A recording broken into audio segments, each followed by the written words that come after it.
music.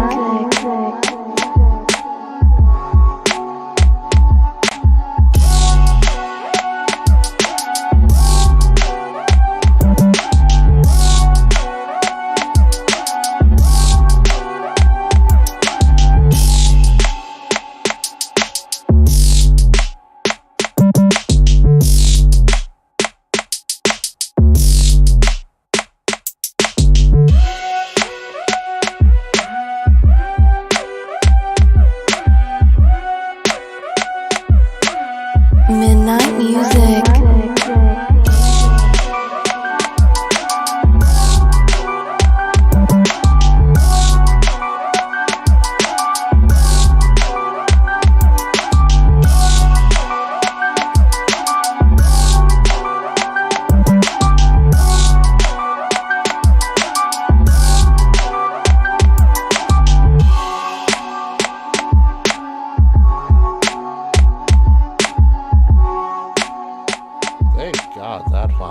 Sorry about that, folks.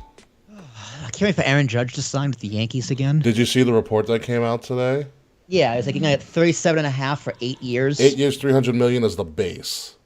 Is the base? Yeah. Oh, that's right. There were bonuses and incentives there. Well, they also said they can go up from 8 years, 300. So the Yankees are willing to go from 8 years, 300. So 8 years, 300. You're talking 8, 16, 24. It's 30-something million a year. Close to 37 million a year right now. If they go to like, Jesus, if it goes to like 320, it's 40 million a year. Yeah, but dude, I did see Jose Abreu went to the Astros. I was like, fucking asshole. Yeah, I saw that too. I was like, God damn that. I was really pissed about that. That's a bummer. Yeah. I was like, he's betting sixth in that lineup. I would be also scared of the fathers, aka the Padres. Yeah, they're gonna have Tatis back next year. That's why I'm afraid. God only knows how he's gonna do. They might go. I said they might go out to Bogarts, which is an excellent pickup. Xander. Yeah, I mean, I want the Yankees to go after Xander, to be honest, but I trust their young guys to come through because Cabrera, he's gonna be a great utility guy. Oswaldo. Mm-hmm. And then you got Volpe and the other guy fighting for shortstop. True. And the Yankees are going after some people, yeah? Yeah, well, they got to sign Judge first and see how much market cap they have left. That's true. Because they got words. They don't want a pitcher. It's a pitcher and short. I mean, they signed IK up to a short-term deal. Ooh. Well, he's awful. It's 1 year.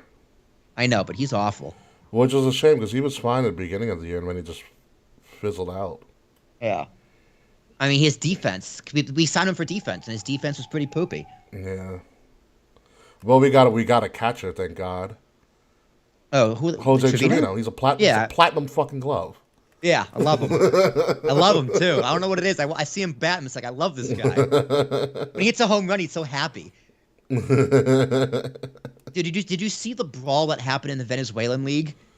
Oh, when homeboy clothesline dude. Yeah, Asdrubal Cabrera, an overweight Asdrubal Cabrera clotheslined him. Yeah, dude, rounded first, like, right? What the fuck? Yeah. Rounded first and just shattered him. I mean, the guy hit 3 home runs and was showboating for all of them. I get it. I want more. Honestly, it's for me. I want more showboating. In Major League Baseball. Yeah, hell yeah. That's why I was a big Fernando Tatis fan. Because he's like, yeah, I'm going to showboat. Strike me out. Like, if I hit a home run, I'm going to fucking dance. Yeah.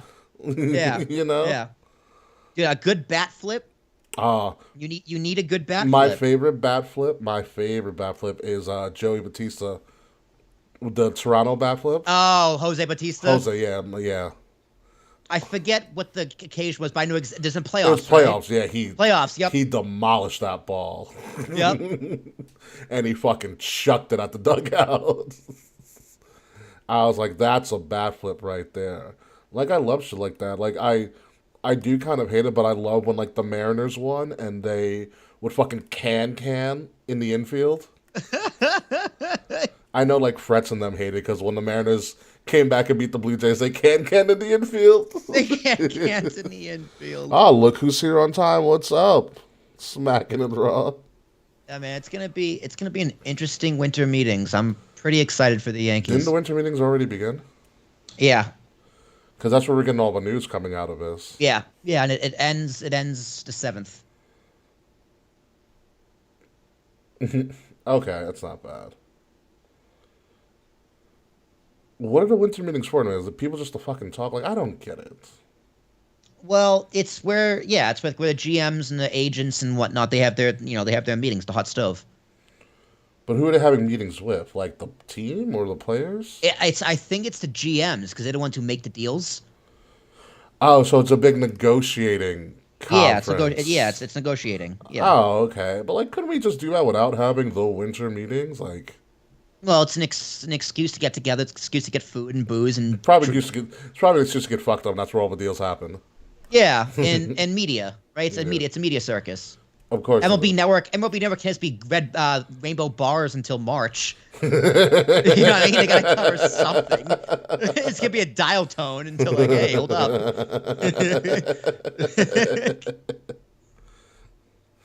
Oh man! By the way, did you like Seth Rollins' fit from Monday? Yes.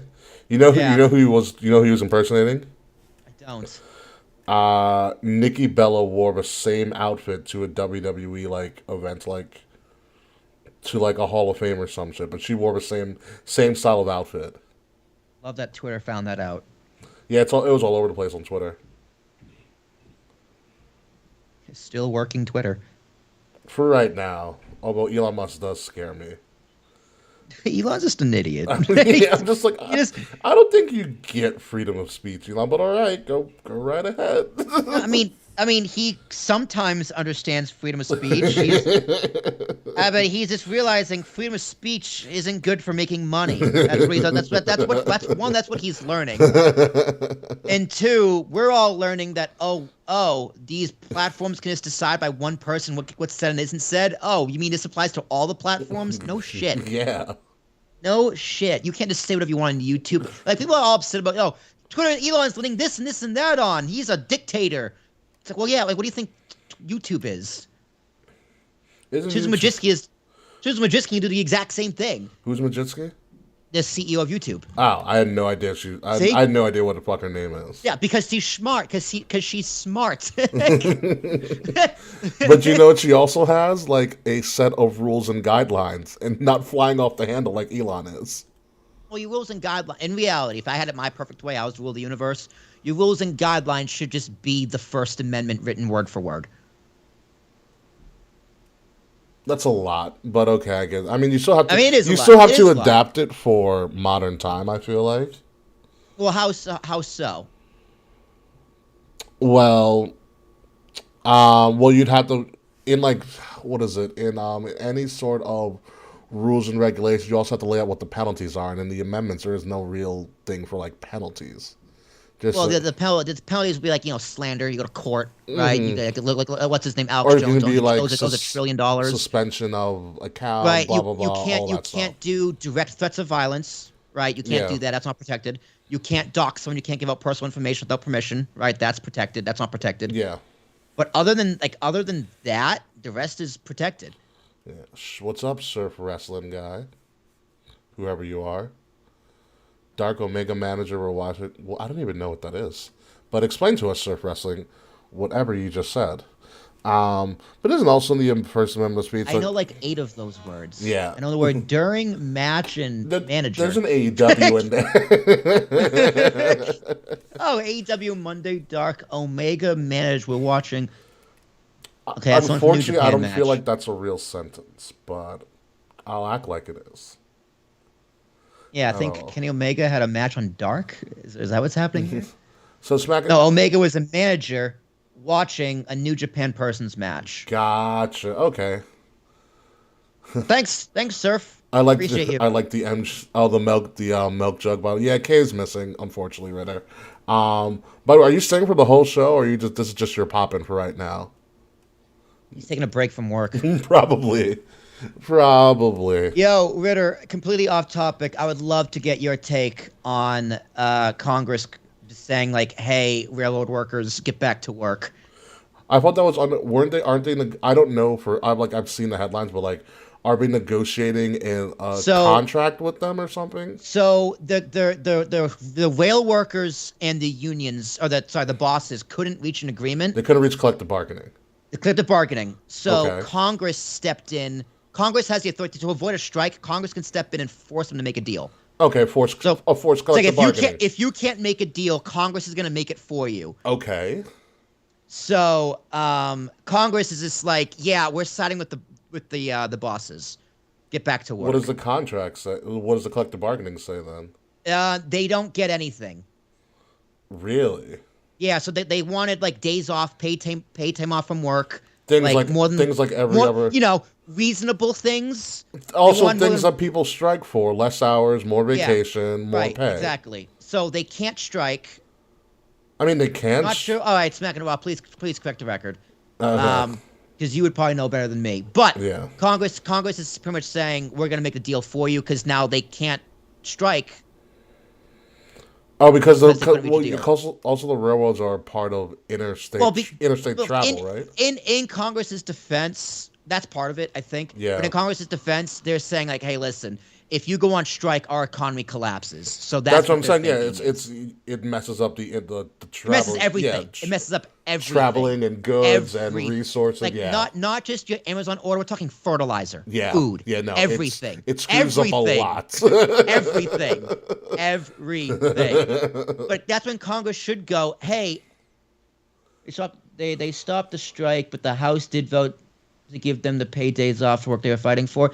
I think So now it's it on. was, So the Senate's gonna have the final. it's say. going to the Senate, but I think it's only like 1, maybe 2 days a month. And they still have to earn it. I haven't looked too deeply into it. PTO. They have if you I don't know how your PTO is. It is 7.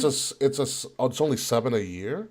A year or like a I at least got month? I at least got 7 a month would be fantastic because I would do that. I would never work. That's weekends. That's just weekends. But no, paid time off is different. Like weekends are weekends, but if I got No, 7 I PTOs think a month, that's 49 days off a year. I'd go nuts. I would also go nuts. That's more than 49. Yeah, My fault. It's not 49. I totally I lied. That's it's 84. 7 pays days off From the House. They asked for 4. Is that per month or per year? Because that's what we're trying to figure out right now, Ritter. Because if it's per month, I'm saying deal, good, awesome. 4 Year? Ooh. That's really shitty. Ooh. But they asked for 4 and got Asked for 4. and got 7. That's really dumb. They lowballed and got a higher number. Wow. Okay. 7 days off per year. That's still really. I get 10. I think starting. But in my job, you know what I also get? I get 5 personal days.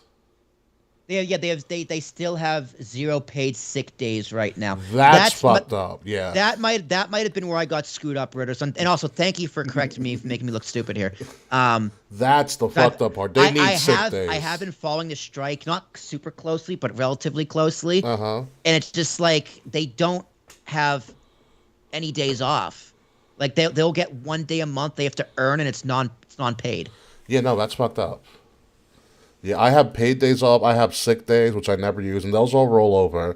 And then I have 5 personal days a year I can take, no questions asked, and those don't roll over. So I get, which is fine by me. I get accrued sick days as a contractor. Okay. They do roll over, but I can only use 40 hours a year. Okay. No, that's not right. I think that is right. 40 hours. 40. Yeah. So like 1 week. So you get a week. Yeah. Yeah, I get a week. Okay.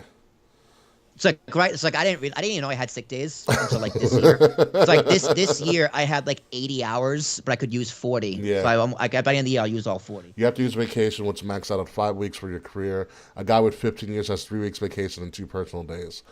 Yeah, that doesn't add up to me, to be completely honest. So the point remains that they had terrible working conditions. Yeah.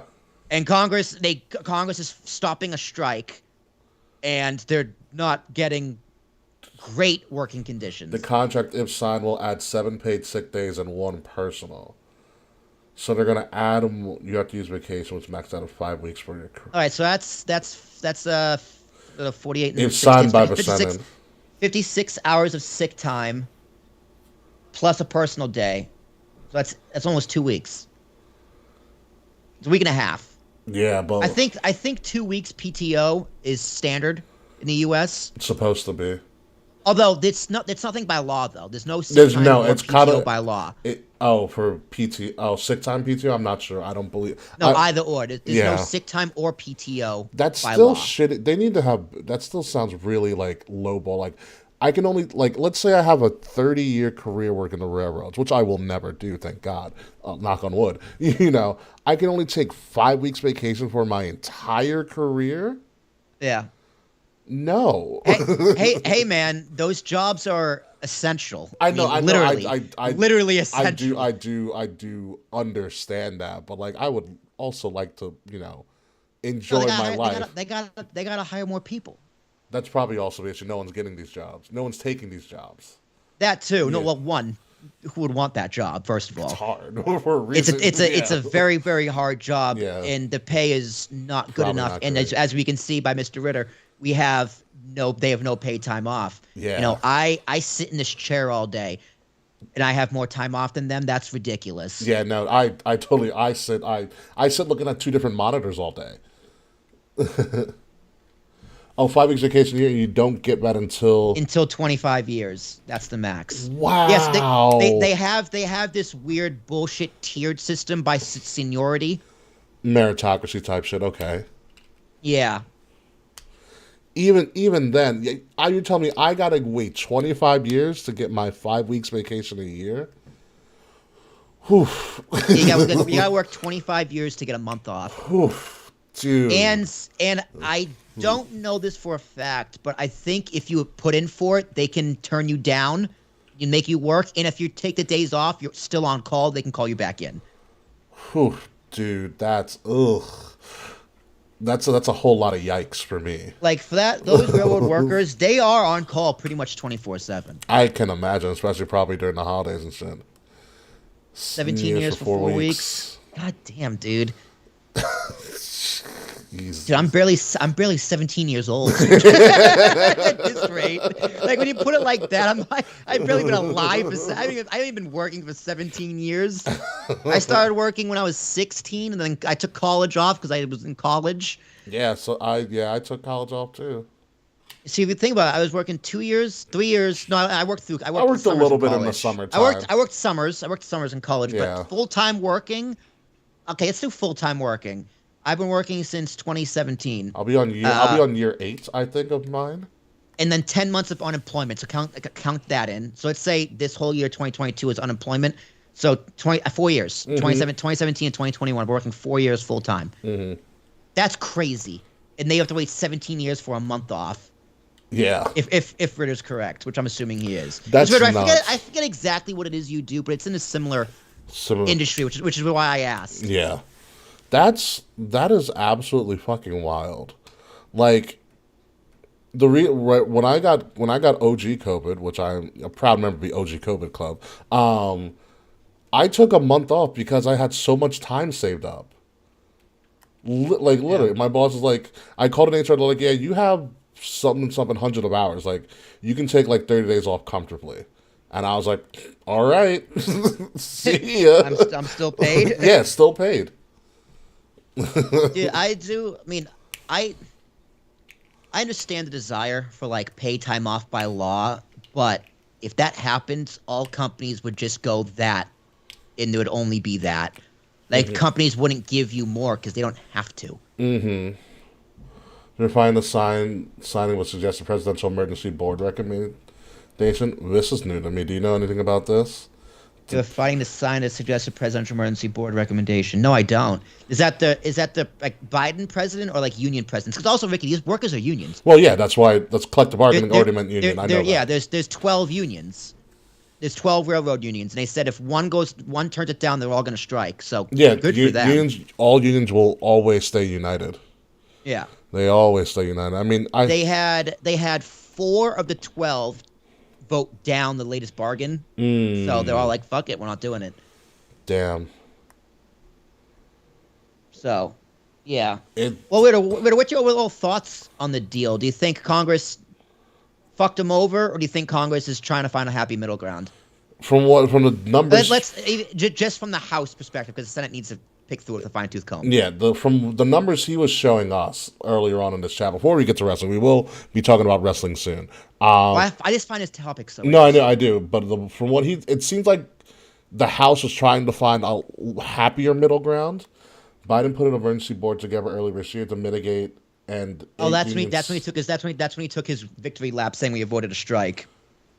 Earlier to mitigate. Yeah, and I remember that. 8 unions settled on taking that deal, and 4 unions didn't. Yes, that's exactly what happened. That's exactly what happened. Okay. I just want to get my food because I ordered my first supply of Butcher Box. You gotta let me know how that is. Dude, I struck the gold mine deal. So for the next year, I get 2 free 10-ounce ribeyes in every order, no matter what. Amazing. I was like, you know what? This gonna cut it close on a monthly basis, but I'm gonna do it. I'm at least gonna try, but I can cancel anytime, which is fine.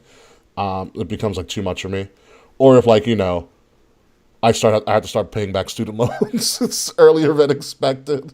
He extended it 6 months. Isn't it 6 months, or if Congress? Well, okay, if the Supreme Court's come to a consensus or some shit. If the litigation ends before the 6 months, it's 60 days after that. Yeah. So it's 60 days after litigation. Okay, so I'll at least get another 2 months out of it. Perfect. Yeah. All right. Yeah. That's good. But they're not going to finish litigating this for a long time. Oh, it's going to be dragged out like a motherfucker. Oh, it's going to be dragged out. Like, I hope it drags out 3 years.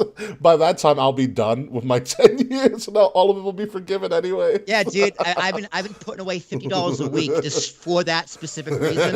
By that time, I'll have to pay off the $10,000. Then I would have been forgiven anyway. That's great. That is absolutely great. All right, are you ready to get the show on the road? Let's do it. Thank you again very much. Honestly, man, if you want to hop on a Talk with Tarashuk and do a deep dive into this, you can correct me with all where I'm wrong and we can butt heads on shit. I would love to do it. I would love your expertise and insight. So reach out to me. Yeah, most likely because it's gonna be a quick show tonight, I think, but we really don't have much to talk about. Time for wrestling, people. Yeah, baby, let's do this. I'm gonna start rolling. Where's my guy? Get the music up. 5, 4, 3, 2.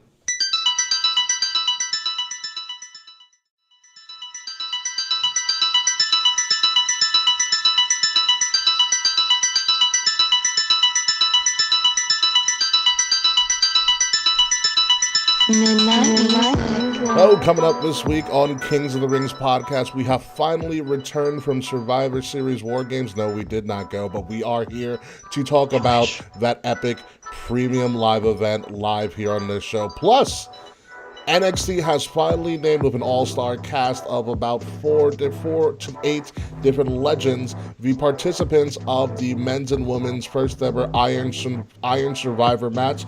We break down who they are and what might happen in those matches. And literally, that's pretty much it, folks. It's going to be a quick and happy show. Just me and Will tonight on King's Rings Podcast, episode 318, Armistice, exclusively on Wrestle Addict Radio. And it starts right now. Yeah, honestly, I saw Mandy Rose crossed 400 days. We could probably talk about that, too. Oh, yeah, she did.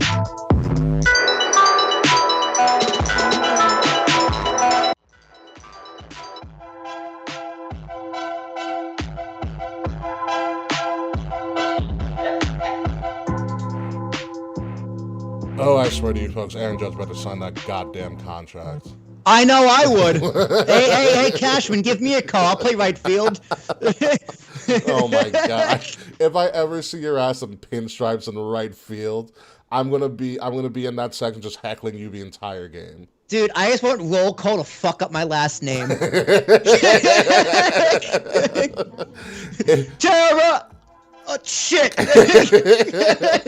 What's going on, folks? It is King Ricky Rose here, host of Kings of the Rings podcast. Welcome to another episode 318, so cleverly titled Armistice. It is myself and Will Tarashuk today. No K Murphy because, bad internet, bad weather means no K Murphy.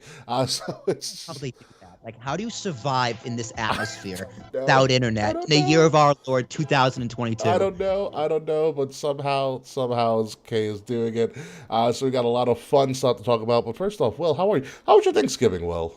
It was great. It was great. I didn't miss turkey as much as I thought I would. Really? So Jazz's family made like 7 dishes for 5 people. Perfect. It was incredible. I had so many leftovers, and I drove up to Massachusetts, and I got to do it all over again. I have a full pie in my fridge, Ricky. So if you want pumpkin pie, you know the place to come. It's excellent. I had a great Thanksgiving. How was yours? Where'd you go? Because your family isn't in New York anymore. Yeah, no, correct? I have nobody. My parents are in Georgia. My sister lives in California.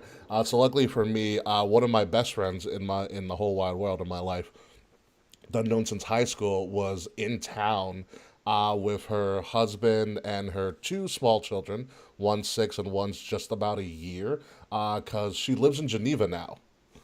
Oh, Yeah, wow. yeah, her husband's Swiss. How's the convention? I don't know, but I'll tell you, those Ooh. chocolates, fantastic. Oh yeah, Yeah. dude. Jazz made these pork ribs. Hmm. Off. When I say off the bone, bro, I mean off the bone, That falling off the sounds bone. fantastic. So I went there, and like her family is classic Italian, so it's great. So it's very, Ooh. yeah. So it was a lot of wine, and a lot of family style of like just make your own plate. Like they're like everything was just laid out. It was perfect. And then from there, because I went Thanksgiving dinner hopping, which is awesome. Yeah, Oh. yeah, that's it's gonna be my new thing because you get the best of both worlds because everybody wants to feed you. So from there, I'm very close with my high school football coach, who was also one of my history teachers, and his wife, who was also employed at the school at the time. I've done like career days for his wife because she works at another high school out on Long Island, and so they invited me over as well, and that was great because it's great to be able to drink whiskey with your high school football coach slash teacher. Oh, hell He yeah. was like, "Yeah, we just renovated our basement. Come here. You want a drink?" He's a big Yankee fan too. Hell So yeah. behind the bar is a giant panoramic picture of Yankee Stadium. That's cool. Yeah.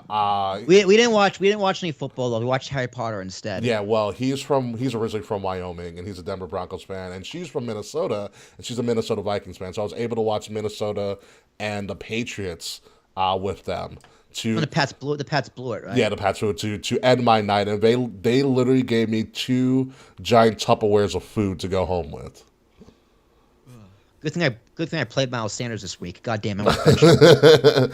So it was a fun time. I think I'm gonna make Thanksgiving like dinner hopping my thing, because that was amazing. Like everybody just wants to feed me. It's great. Yeah, that sounds like a win-win for all parties. So Yeah. you get to leave before the politics starts talking.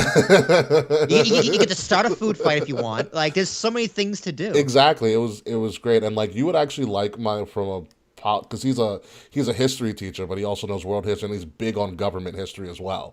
So you would love to have a conversation with him as well. Yeah. He's a for this is all the old politics we'll talk about the show, but he is a I would call him a sensible Republican. Like he's historically the Republican Party, but he knows how to actually talk about the politics and stuff that makes sense to anybody who's even like moves towards a liberal standpoint. Like Well, he's very logical. I know a lot of sensible Republicans because Yeah. Nash is from Tennessee. In our Discord server, it's literally Nash, his brother, his friends, and then it's me, and then my friends from Long Island and other friend from Hoboken. So No joke in they are Hoboken. they're obviously people from Tennessee. They're all Republican, but they're all very very rational. Um, But and it's some things they have interesting takes on, but. Yeah, I know a lot of rational Republicans. Obviously, and my friends here, they're all rational Democrats. yeah, so no, he'd be fun for you to have a conversation with. He might be interested in being on your show because he loves talking about history. Like he'll talk to you about history for fucking he'll talk to your ear off and politics and stuff. Like that's what he loves all of that. I do love. What's his favorite type of history? What I era? actually don't know because he just knows Just knows all of yeah. it. Yeah. Like, I mean, I'm a big fan of World War II, as with everybody Of else. course. World War II is such a crazy time in history. Hmm. That or like ancient Greek, Yeah. like Roman Empire kind of So you want to stuff. hear something funny that I learned? Cause his wife, who's fucking fantastic, um, they were, we were talking about Texas for some reason, and SMU, the school in Texas, Southern Methodist University, and how apparently George W, not HW, W. yeah, how W sometimes lectures at that university because he lives in the Dallas area. Interesting. Like, could you imagine? Like, you go into your college lecture hall, and Secret Service walks in, and you're like, "What the fuck's going on?" And then it's fucking W's dumbass. Like, "Hey guys, what's up?" Don't throw shoes at me. And I told you, I was like, honestly, I would sit in front of a W lecture. That sounds fun as shit. Yeah. Yeah, I would too. I just go to laugh. Yeah. Apparently. What do you remember Dave? I know you weren't there, but when Dave graduated Hofstra, his commencement speech was the we both weren't there. We were on our way to Money in the Bank. No, I was there. I was there for his graduation. We left after afterwards. to go to Money in the Bank. Yeah. Okay. But I did see him walk. The commencement speech was the founder of Skynet, the actor. Oh, that's right. It wasn't. The Schumer didn't show up this time, right? No, Okay. Schumer doesn't always do them. I forget who did mine, but I remember it was the black guy who started Skynet. 'Cause he's also like a philanthropist and like a Yeah, that guy. I think a civil rights guy or whatever. Yeah. But I don't remember what he talked about. I just remember he was there. So I was like, hey, it's a guy from Skynet. Also, last thing until I pause. Fun fact: apparently Laura Bush turned Democrat, which I find hysterical. Which one's Laura Bush? W's wife. W's wife. I think it's Yeah, W's wife. Barb was Barb HW's was wife. HW. Laura's W's wife. Laura's W's wife. Yeah. I was like, that's cool. That's hysterical. You and Liz Cheney can have a great Thanksgiving.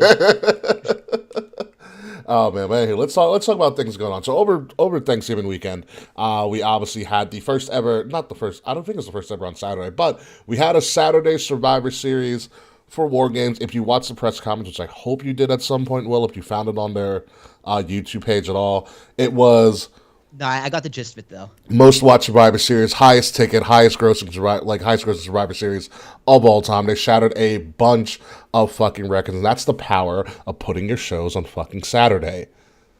And from what everybody has said and from what I saw, it's a great freaking show. Survivor Series War Games is a fantastic show. Great concept. All the stories kind of played out in every match, except for maybe the one in the middle. You know which one I'm talking about. Went over really well. I know exactly which one you're talking about. And we will talk about that one probably last up on our list. But let's talk about the cinematic performance that was the men's Survivor Series War Games match between the Brawling Brutes and now the Bloodline, the official bloodline, I guess, which now that I guess Sami Zayn is an official member. He's no longer an honorary Uce. I think he's a true Uce now, Will. I mean, he always was an Uce. He was the honorary. I know he was an honorary Uce. Mm-hmm. Yeah. You see that Bobby Fish tweeted like this imitation sincere form of flattery with all the Undisputed Era wearing red. Oh yeah, because they were the only team that actually like wore something together, which I thought more people were going to, but it was just them. I was like, shut up, guys. They did it better. Did you? No, I mean, this was phenomenal. Did you notice that Sami Zayn's pants said honorary? Yes. Yeah. It was great. I mean, so I watched this Sunday night. I got home Sunday night. I probably started watching it on 10, 11 o'clock. And I was going to watch half of it in the next day. And it was like 1:30 in the morning. The main event comes on. And I just go, yeah, I'm going to finish it. Let's just watch it. It was a great card. I enjoyed it. This match was phenomenal. The storytelling was great. Roman directing traffic in the cage. Like, Solo Sikoa reminded me of Umaga so much. His Umaga screams. He is a mixture of Umaga and Rikishi. The perfect mixture. Yeah. And Taz. Oh, well, okay. All right, I see that. He's got the body of Taz, the hair of Rikishi, and the moveset of Umaga. And the body of Umaga. Yeah. I feel like he has Rikishi's lower side, but it also looks like Umaga as well. Yeah. Yeah, and Corey Graves made a reference to that, too. Did he? He's reminding me of a Samoan bulldozer. That was Umaga. God, Corey Graves has gotten so much better now that Vince isn't there. Yeah, I mean, so is Michael Cole. You know, Michael Cole. We're gonna talk about Michael. Mentioning Dusty Rhodes, like the Stinger Squad, whatever the thing was, like the teams, the first ones, which like Michael Cole dropping these references makes wrestling so much better. It makes it legitimate. And even though I knew Sami Zayn, I knew what happened because I saw a spoiler I was real upset about. Yeah. Like watching the show, I was like, I really had no idea what was going to happen. But you know what it was? Especially for me, it was that they set it up the entire show.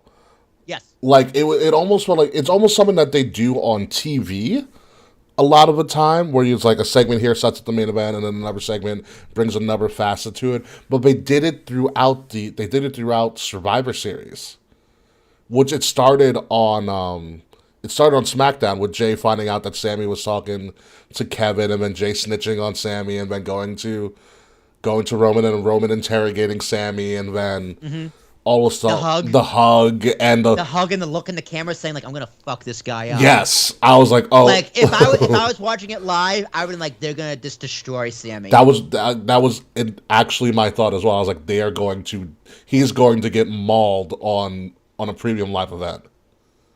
Yeah, I mean, there was still never a doubt in my mind that Roman would lose, or the Bloodline would lose. But in this fashion, I didn't think Sammy was going to be the main, because Roman wasn't the main character. It was Sammy. Like the story of this match was Sami Zayn and Jey Uso featuring Roman Reigns. Roman, if you notice, Roman didn't do much in the actual match. He actually got a beating. Yeah, Roman was the coach. He's the coach. He's put everybody in their places. Yeah. Which was perfectly fine. And then the finish of all finishes, KO is about to beat Roman, and Sammy grabs the ref's hand. And if you look at this photo here on our stream, just that tells the story of the entire match. Right there. Yeah. It's beautiful. Yeah. Yeah, it was great. Great camera work. Yeah. Great camera. Because that's from an outside camera. I was at the guy in the middle, which me and Charles were talking about. How much does that guy in the middle get paid? Because he literally can't move. He has to go from one side to the other side. Yeah. That's a good question. How much do cameramen get paid to camera and crew? But also, like, who's that one guy that has to sacrifice himself and be in the middle of all of that? Yeah. Probably the best cameraman. I would assume so. Whoever's like lead camera guy, like leader of the ring crew or whatever. Yeah. But this right here, KO's probably getting his one up on Roman, and Sammy stops him. They did so much. Like, if you think about this, you have 3 or 4 of the best storytellers that WWE has that have proven themselves to be the best storytellers in the last 2 or so years and beyond that. Sammy and Kevin, who can tell a story half asleep on Xanax.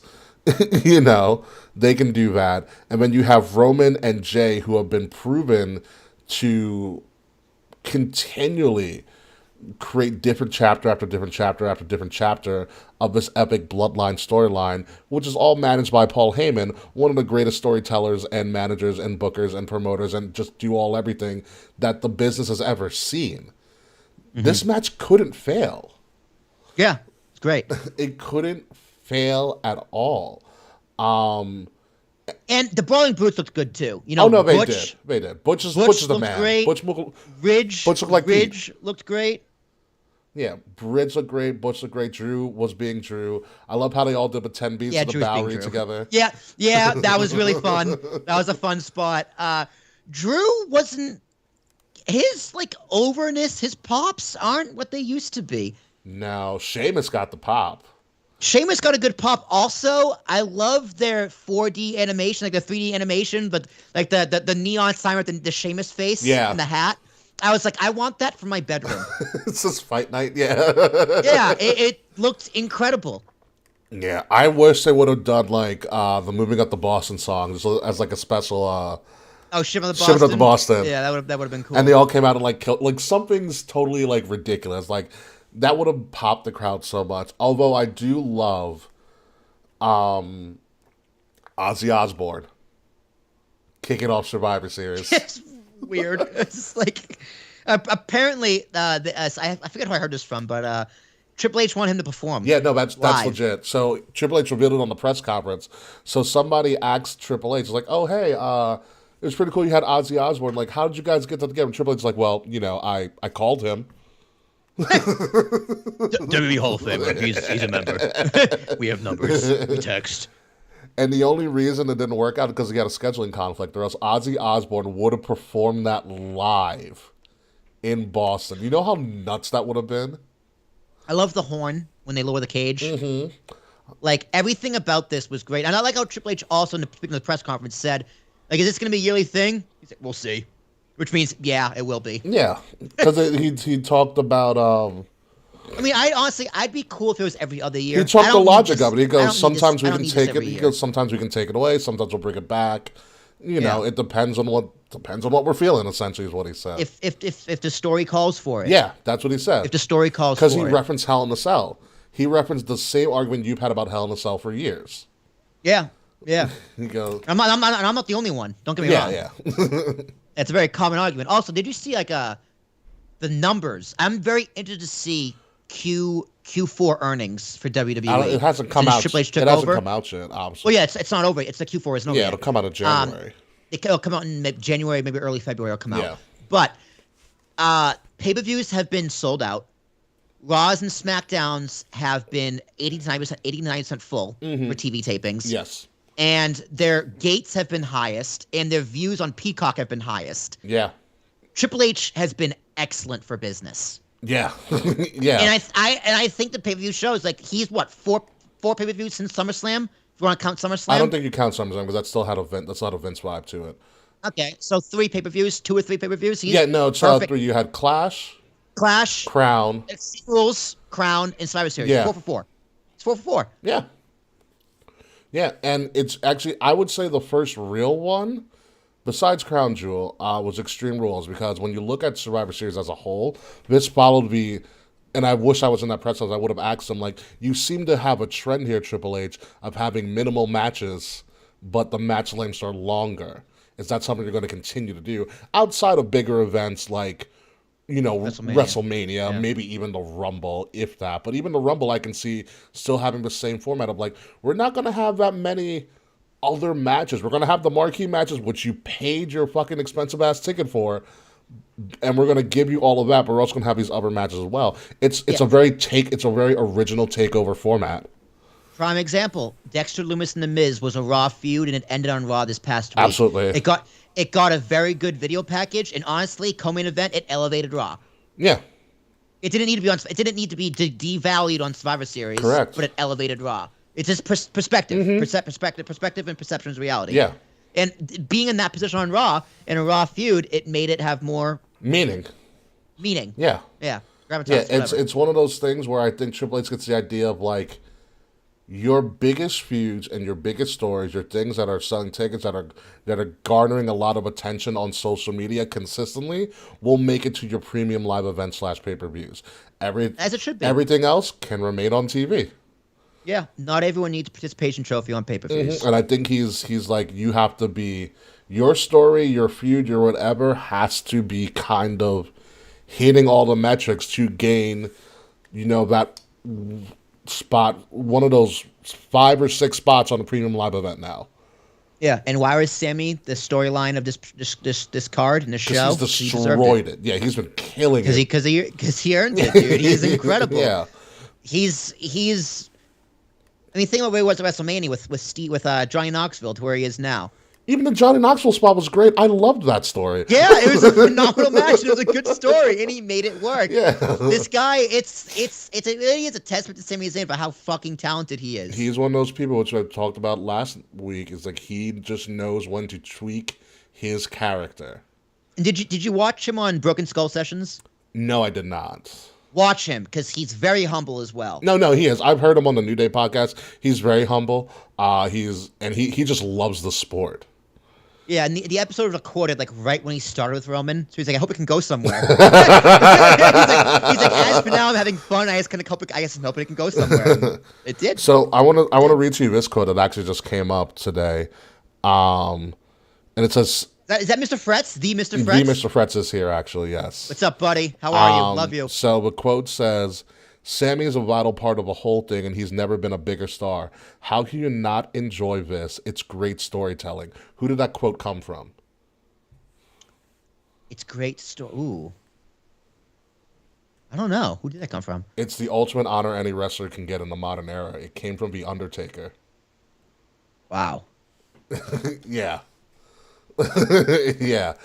There you go. Yeah. And honestly, like this isn't a match you would see in AEW. No. You wouldn't see it. And on the flip side, we're gonna pivot over to eventually to Finn Balor and AJ. Oh yeah. People called that match boring because they were expecting an AEW match. It's a New Japan match in disguise.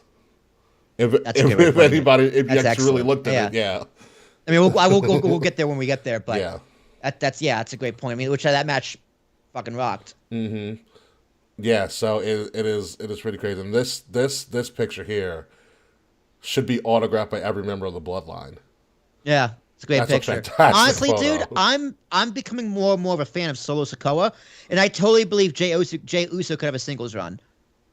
He is, yeah. He's main event Jey Uso. He proved it again last night. Yeah, you know? Yeah. Him and KO had a great match. Yeah, yeah. It was one of those things. It was like when the pandemic was really in full effect, and they were still doing like the Thunderdome, which I kind of miss. I just love that tech from the Thunderdome.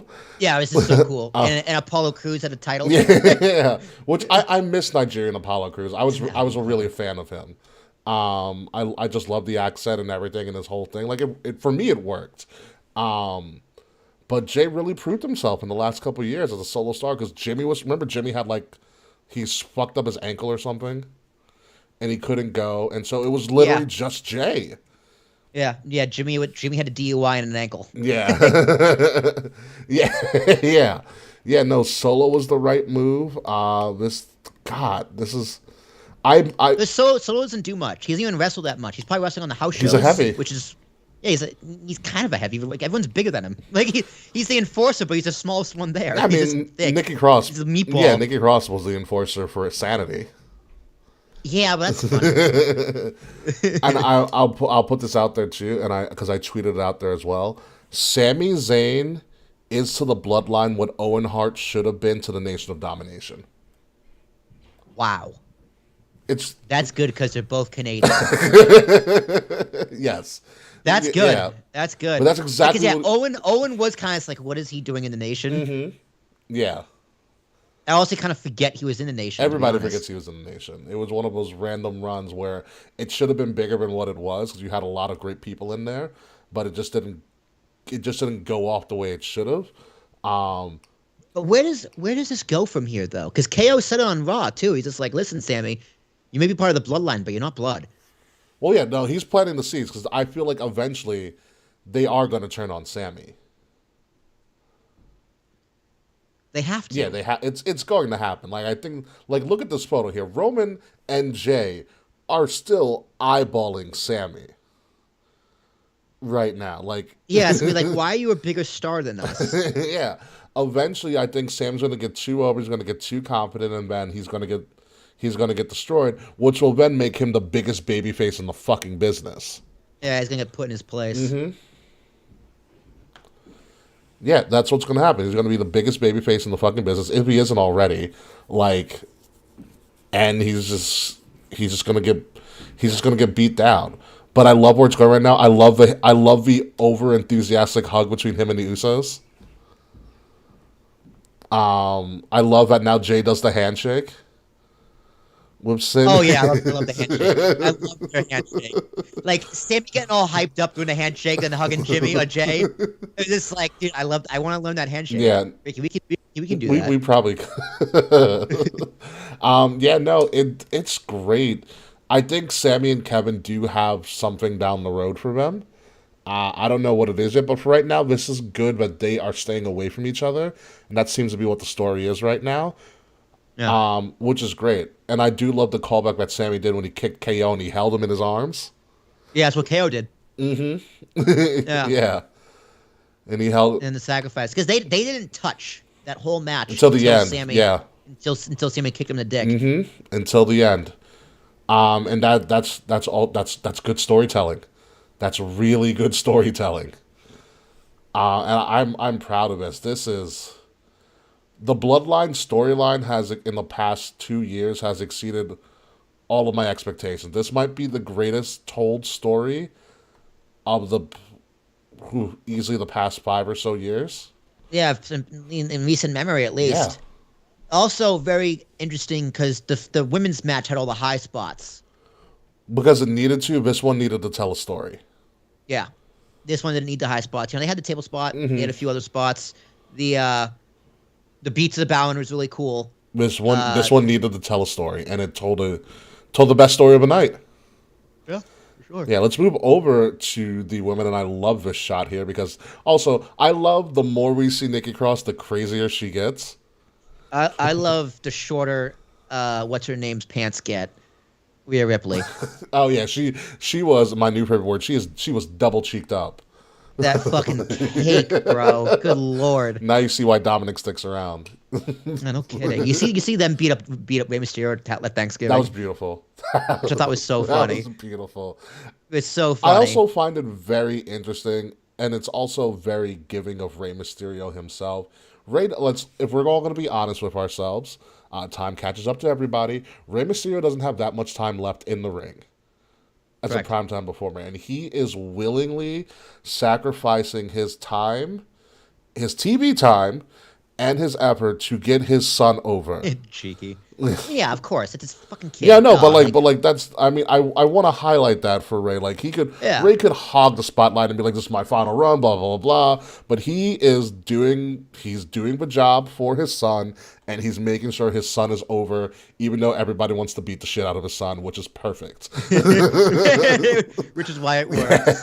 Which is why it works. Yeah, but back to this match. They had 3 jumps from the top of the cage. You get the Nikki Cross here. The crossbody. You got the EO, of course. EL jumping. The crossbody, which was great because it looked like she kind of face planted a little bit. It looks like it hurt a lot. Yeah.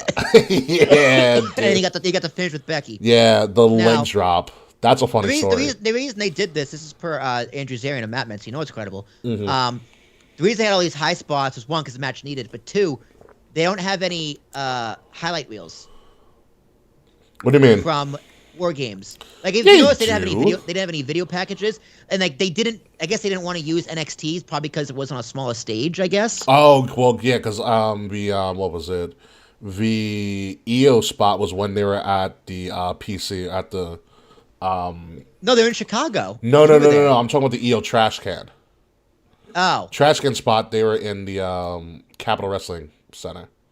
right. So the production team wanted main roster highlight video reels. So when they and come back and B-roll. do it again next year, they'll have more shit. Exactly. So they have video packages because there's no. You notice in the build-up there was no video packages for War Games at all. I didn't really pay attention to it, probably because I'd seen the matches, so I knew what it was. Yeah, you know what it was, Yeah. because they didn't want to use WCW because it was from WCW. the 90s. Yeah. And it was WCW. Ric Flair's head bleeding, cool. A 48-year-old Ric Flair's head bleeding, great. Yeah. Yeah, no. That's also a good point, Mr. Fritz. NXT's participants are in their matches or in AEW. Well, So, actually, not really. A lot of their participants, Dakota has been in all of them. EO, Mia flirted with AEW for a hot second, but who besides Ember Moon, who's in AEW, who else was in a Women's War Games match? I'm just saying any War Games period, the entire Undisputed Era. Oh well, yeah, okay, yeah. Right, I'm saying it for men, and they didn't have reels for men or women. True. So Yeah. But yeah, this match was fun. This match was fun. It was fun. It was hard hitting. A little sloppy. A few botches here and there by EO, which is rare. Yeah, I found that weird, but she fucked up the handstand. But then again, EO always kind of looks like she's half drunk. So I was like, EO, are you drunk right now? Yeah, it's like, EO, you're usually so smooth. Yeah. But a few throws into the cage, like Bianca's finish with Bailey in the cage was a little like, what? Yeah, I do love the fact that whatever. I do like It's the hard. fact that every time Dakota Kai gets in the ring, everybody tries to kill her. Yeah, did you see that picture of her like wrapped up in the cage, like her knees Her touching her knees nose? are touching her nose, yeah. Yeah, I was like, that looks like it hurts. She is. I feel like Dakota Kai is one very flexible, so she gets away with it. But like every time she takes a big fall, like it looks devastating. Very, very devastating. I'm surprised that Bliss did not turn in this match, but the turn's coming. Yeah, I mean, you can hold it off, right? I mean, the story here was Bianca and Becky and Bailey. Yeah, and it evolved. Everyone else is just there. Bliss also impressed me in the ring in War Games. This is the first one. She had a lot of good spots, and she used her athleticism to her advantage, which was great. Like, she looked like she wanted to be there. I loved the tease of Asuka and Io. They had a one-on-one for like 2 minutes. Yeah. I was like, ooh, yeah, that's gonna happen soon. That's what I really want. I want Asuka and Io just to go at it Yeah. for a feud. Bianca feats of strength, Nikki Cross being crazy. Also, can we talk about Rhea Ripley getting bored and doing pull-ups in the inside of In the cage. I was like, what are you doing, Rhea? she's like, Nikki's on top. All right, let's do this. More space for me. All right. She's one of those people who would just be like in the middle of like New York City and just like go up on like the crosswalks and just do pull-ups for no reason. I loved it. I loved everything about this match. Great way to kick off a show. A lot of kendo sticks. Lot of kendo sticks. Yeah. Well, women should really only swing kendo sticks because the chairs are too heavy. I don't see why. I loved Mia Yim did a good job in her first War Games match officially. Yeah, everyone looked good. Yeah. Everyone looked good. And you know what it is? Everybody's getting a little bit more of their character. Like, kind of know what Mia Yim's character is. You sure as hell know what Nikki Cross's character is. I don't like the Michin, whatever it is. Oh, Michin. Well, it's Michin, Mia Yim, so it's like Seth freaking Rollins. Yeah, I don't. It doesn't roll the tongue. Personally, I don't know what it is. I don't like it. There's no reason I don't like it. I just don't. I like know it. there was some confusion. I think last week that they wanted to switch her to Michin, like officially just Michin. No, you gotta call Mia. Yeah, now it's Michin Mia Yim. I get it. It means crazy in Korean, which fits because that's a good character for her. Yeah. But this sound it's a weird sounding word for me. You know what it needs to be like. She needs to have a different gear when she becomes Michin. Oh, that could work. You know what I mean? Yeah, like a demon Finn Balor, sure. Kind of, or we're just like, she's going Michin now, or like instead of going crazy, she's going Michin. Where you like, Yeah. it's kind of like there's Alicia Fox and then there's crazy Alicia Fox. Right. You know, there's got to be kind of a different gear when she kind of just loses her fucking mind. And you know, we kind of don't see. I would enjoy it as well. We kind of don't see that yet. But good for her. Good for her. Good for everybody involved. And then obviously the fallout from this. Becky Lynch is a fucking star yet again. The way she kicked off Raw, amazing. It's going in the crowd. You think those plants are real people? Those are real people because when she was talking to the guy, he saved the video, and he put it on Twitter. Cool. Of her talking to him about stuff and about the shirts and everything. I love Becky's new shirt. I don't know why, but I love all the colors. That's cool. But Becky's a star. In the press conference, Becky was asked, how do you feel about your first match back being War Games? She's like, well, to be honest with you, my ass hurts. But otherwise, I'm fine. Yeah, I mean, it's good. It's good to see the man back. I mean, her heel run had some hot and cold points for me. I didn't like her. Oh, big time. Big time Bex is something that's going to be more appreciated, I think, as years go by. That's I respect her for wanting to tweak a character. I mean, character tweaks has been a big theme around here lately. Yeah. But the man still had some juice in it, and it still does. And then do the tweak. Yeah. No, her I think her promo work was really good as big time Bex too as well. But her going through the crowd and literally just talking to people. Which is something you never like. That's something you see when the cameras go off. Like Austin would talk to the crowd, Cena would talk to the crowd, but you never see that on TV, which I thought was awesome. And then them fighting, and now the feud moving forward is something another thing from the Four Horsewomen that we have not seen. Becky Bailey, which bring it on. They're both at great levels in their characters. It's going to be great. It's a shame Bailey needs to eat another loss. But I like her losing because it fuels her being more of a heel bitch, and if that fuels her screaming at Michael Cole more, I'm all for it. She needs heat though. She needs some heat. I was saying you can't take out Becky because she just got back, so you can't do that. You got to do something. I don't know. Who knows? But it also the interesting thing coming out of that press conference as well. I'm going to go reverting back to the pressure a couple more times because there was a lot of great information. Go for it. If there's meat on the bone, jump at it. There was a lot of great information that was released because they let them shoot for the most part during the presser, which I thought was really cool.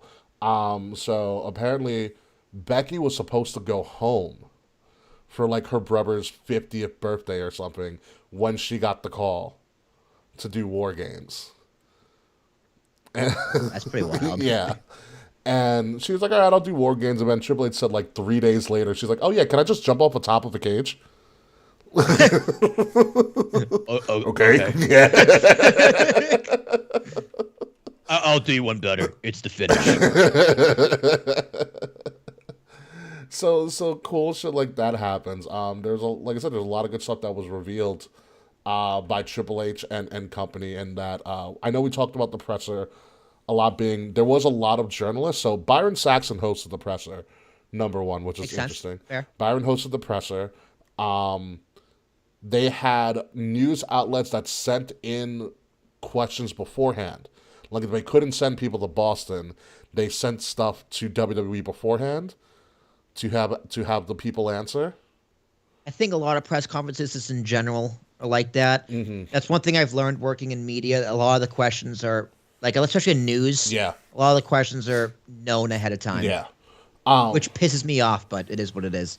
But then they also had Bleacher Report was there. A couple of local Boston news affiliates were there. Issa was the there. Marks were there too. Yeah, you told me Issa and Chris the B from Those Wrestling Girls was also there. Yeah. They were allowed to ask questions. So it was some Mark Media. I'll call them Mark Media. They vetted the Marks. That's good though. Well, they vetted Marks that we've also vetted as well. So that gives us a little bit more credibility too. I mean, Scoop Satin wasn't Satin there. was not there. No, not that I saw.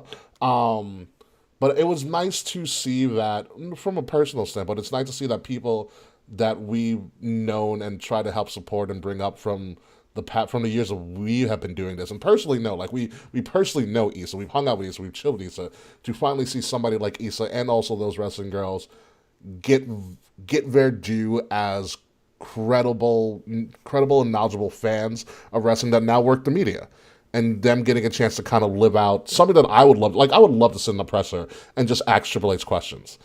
You know what I mean? Cool. I did see if Issa asked Triple H if they're gonna do a show in Latin America. Well, she didn't, or South America. She did not say Puerto Rico or Latin America. She said, "Where else do you want to where are you going to expand?" Triple H, like, "Yeah, we're going to go fucking everywhere that we can." It's like if you, he was like, if you have an interest, they're gonna go to Mexico.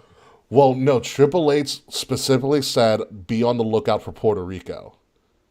He said that. He blatantly said that at the end of his answer to Issa.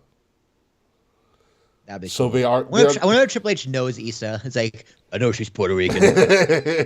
I can tell. He kind of said like a tongue like he might have already known. But like, so think about this. They're gonna like if they do a Puerto Rico show, which will be nuts. It's gonna be a Puerto Rico show featuring Bad Bunny. You know it's gonna happen. Yeah, hey man, Issa is a beautiful woman. Have Issa walk Bad Bunny down to the ring. She would lose her shit. Like have Issa be one of like Bad Bunny's, like she's part of the entrance. There's a bunch of Puerto Rican women and Issa's just front and center. Oh my god! Issa's like fighting off all the other women.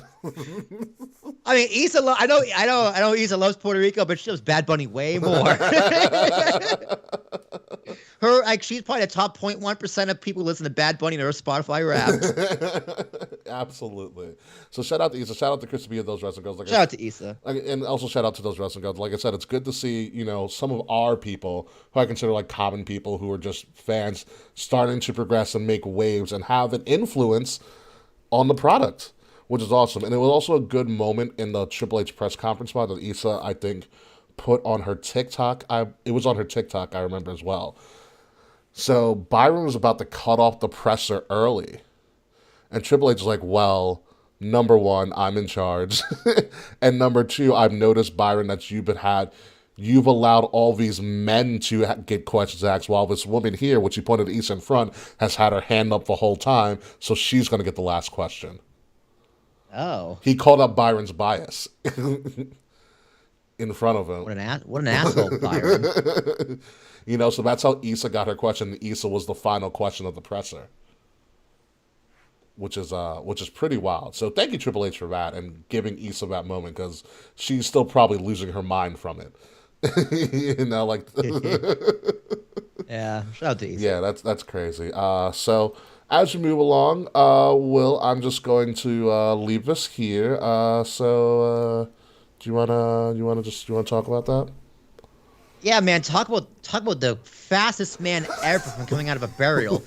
I didn't see this coming. First, let me state, I am so happy that he won this title.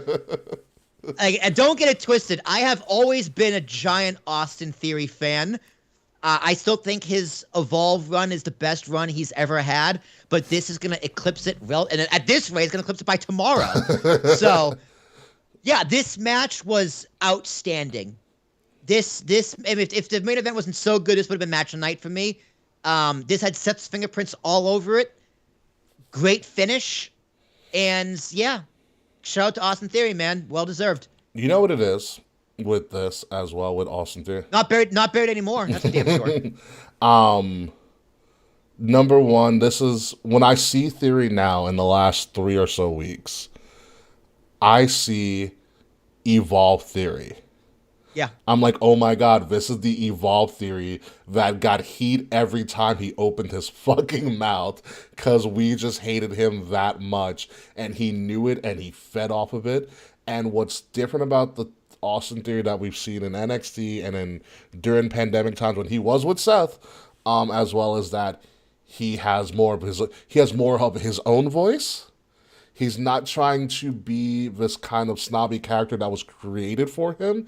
He is being more of his natural heel self that he grew on the indies and especially in Evolve that people gravitated towards.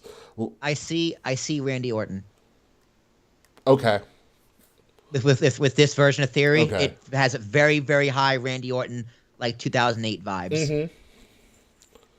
And it's like you said, it's a brilliant finish. I did not see the finish coming. No one did. As you can see when they panned around the entire crowd. Yeah. No one saw that coming. I laughed so hard when I watched it. Because K Murphy did spoil it for me, but shout out to K Murphy. But when I saw the finish, I laughed. I laughed and I laughed and I laughed and I laughed because the whole crowd was like, "What the fuck?" And I was like, "I love it." Also, Bobby Lashley didn't really go for a spear; he kind of went for a roll up. Well, his spears are usually rolls, anyways. Are they? Like he does a spear and a roll at the same time, so he's not landing flat. He kind of uses momentum. Gotcha. But here's an interesting thing. This is back from the pressure. So Triple H addresses the Austin Theory thing. Okay. So, this is how I know Triple H listens to everything. So Triple H on Austin Theory in particular during the press conference. Unfortunately for Theory, his career was dead 2 weeks ago. Now it's resurrected. I guess next week he'll be walking on water. That's funny. That's pretty great. Oh, MJF just unveiled a new custom AEW title with a Burberry scarf-like strap. Triple B Burberry belt looks cool. Fred's put in Discord a photo of it, please. Send a picture of it. Dude, I'm not gonna lie. Someone at work today was wearing one of those Burberry scarves, like the exact one from MJF. I was like, huh, Plainview? I wanted to go up there and be like, so, you a fan of Maxwell Jacob Friedman? Honestly, I used to have a Burberry scarf, but I do not have one anymore. It looks super comfy. It's a scarf. Scarves are not comfy. The scarves are just scarves. To me, at least. I don't like scarves. There's nothing special really about it. Let's move on from this to the New Japan match of the night, which is literally a New Japan match. Especially, here's how I know it was a New Japan match. Did you see their bodies afterwards? I was gonna say, did you see the scarring?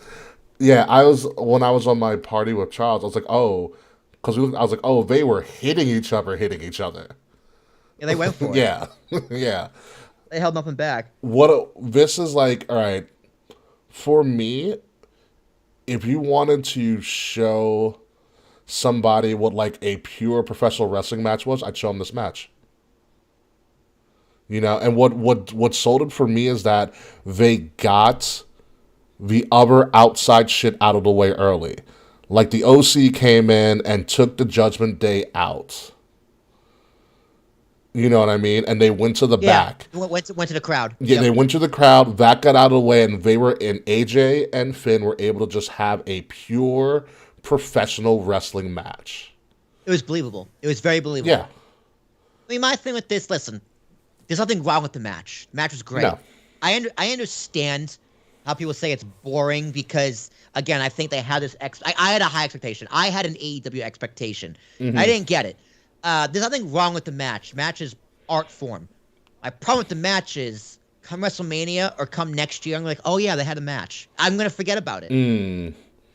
And that could be on me. It could just be a state of wrestling, but I'm gonna forget about this match. There's also nothing. great There's as it also was, nothing I'm on the gonna forget line about for it. this match as well. That there's no stakes. Yeah. I think that's another point to it too. Like we remember AJ Cena, we remember Kevin Owens Cena, right? We remember Seth Finn Balor. We remember all these classic matches, things we've been for in person, things we haven't. Yeah. This one, I just know I'm gonna forget about it. Yeah, there wasn't really anything on the line besides Pride, which is fine. What I did enjoy about this match in particular was number one, the match in general, great finish. Number two, AJ Styles coming out in his Bullet Club like mask from New Japan. Michael Cole also mentioned, and that was my third thing. Michael Cole went through a really, really concise yet quick history of how the Bullet Club came to be. Yeah. Which I don't think has ever been done before in WWE TV. They've never mentioned the words Bullet Club. Yeah, and Michael Cole went pretty in depth about it at the beginning of the match, which is great. And that's what I mean, you have to. But that's what I loved about Michael Cole. That's yeah. the story. Yeah. He told you what this was. That's what essentially they were fighting for. Yeah. But the fact that Michael Cole was able to do it so openly is something that we've never seen before. But also, not only that, go ahead. You didn't need to tell Michael Cole that. He knew that. You can tell he knew it too. Like that line that wasn't fed to him. He wasn't smartened it beforehand. He just knows that. Yeah. But I actually do like that. Okay, shout out to Mr. Fretz. I actually do like the strap right here. It's not bad. It looks kind of funky. I got to get a better photo of it. It's like a worn leather. It's like shoe leather. It's a brown shoe Yeah, leather. I got to see the whole thing. Yeah, it's pretty. I like it. Yeah. But also, with Cole talking about all of that, it helps to legitimize professional wrestling and sports entertainment as a whole industry. Yeah, it's important to know that life exists outside of WWE in the world of wrestling. And that these guys do stuff outside of WWE. And that people care. Yeah. And like the wrestlers care. Mm-hmm. Like that one little line probably meant a lot to both AJ and Finn because it's their history as well. Probably means a lot to New Japan too. That as well. You want to keep that relationship open too. You know, especially when NXT goes over to Japan, which is going to be in the very foreseeable future. Yeah. You know, you want to keep that relation open, but it's good. Like it's good for business all around because obviously we're getting into Wrestle Kingdom season, which is going to be at the end of December. January? December. It's December into January. Yeah, correct. beginning of January, end of December, like something like that. Which there are some good things on that card, which we'll talk about when it gets closer to that time. But it's good to hear them talk about these things so freely because it's a part of wrestling history. Like AJ Styles, Finn Balor, Cody Rhodes, Kenny Omega, the Bucks aren't household names without the Bullet Club and the internet. You know, but they had to start somewhere, and they started getting their fame once they all joined the Bullet Club. Yeah. Yeah, Generation Me wasn't shit before the Bullet Club. Yeah, exactly. They weren't. Kenny Omega was nobody. You know, they joined the Bullet Club. They went to New Japan. They were tearing it up. The internet helped spread the word. You know, to casual. Hot Topic also helps spread the word. Hot Topic as well. Selling the merch. It does look like emo merch. Yeah. Every Hot Topic in Spencer's across the country.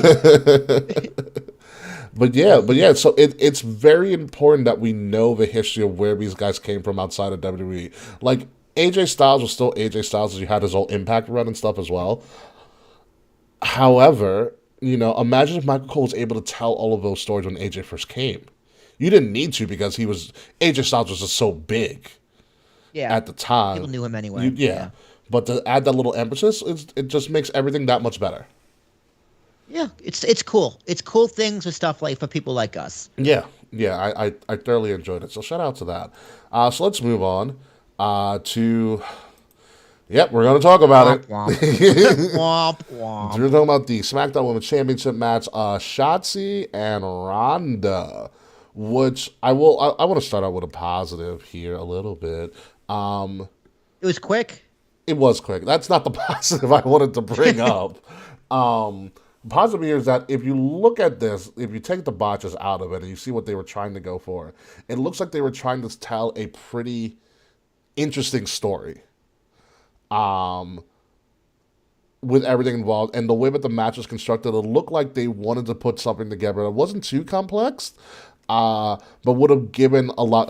It had a lot of good high spots and a lot of good storytelling to help push.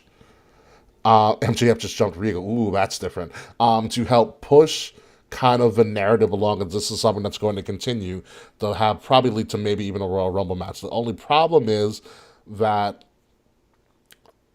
everybody got taken out of it as soon as Ronda forgot how to take a DDT on the apron. Yeah. That just hurt the match. I was like, Ronda, how did you fuck up an apron DDT? Dude, I don't know what it is, but Ronda Rousey has lost all of her star power. It's gone. Which is so weird because like when she like her, I want to say like when she's in resting holds and she's pandering to the crowd, and like she does a lot of those little counter, Just talking, those counter UFC shit. stuff. Like, okay, this is a good character that we can work this off of. But it's like the other core wrestling spots, like that apron DDT should have been a great flawless spot in the match that helped to give Shotzi some hope. And then, Shayna comes in and helps out Ronda, blah, blah, and Ronda still wins.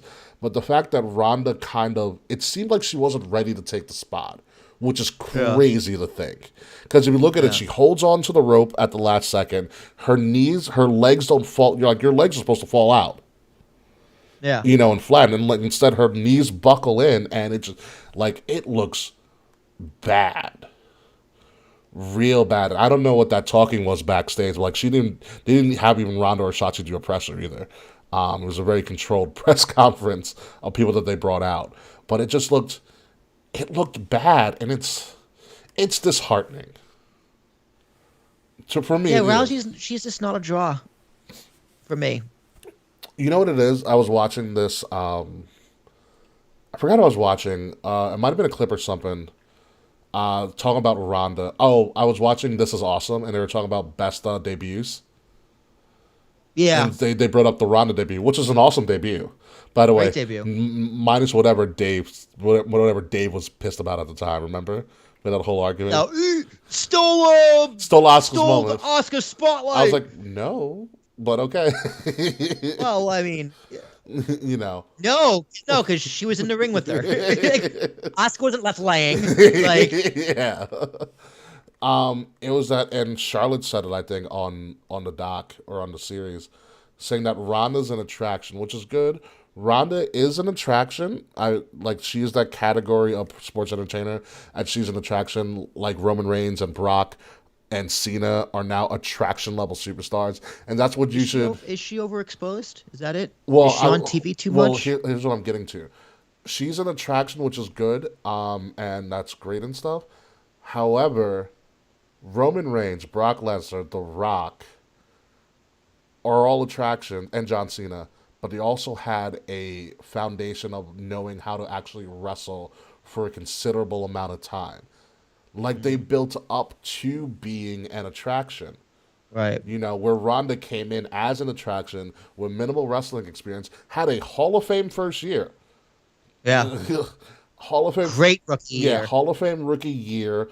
Like, where it wasn't just her being on shows. She was doing the live events. She was touring with everybody, which is what you're supposed to do. You're learning the business and everything like that. The issue is that in a lot of sports, you can have a great rookie year, but that sophomore season, there's a reason it's called a sophomore slump. Ronda didn't have that sophomore slump. She left to go have a baby, and now she's back, and this is essentially her sophomore run. And now she's being exposed. Yeah, she's very exposed. And it's one of those. It's a great point. Yeah, she wasn't like, you can do it for a year and be good at it, but like AJ Styles, Cena, Rock, these guys were doing it for years.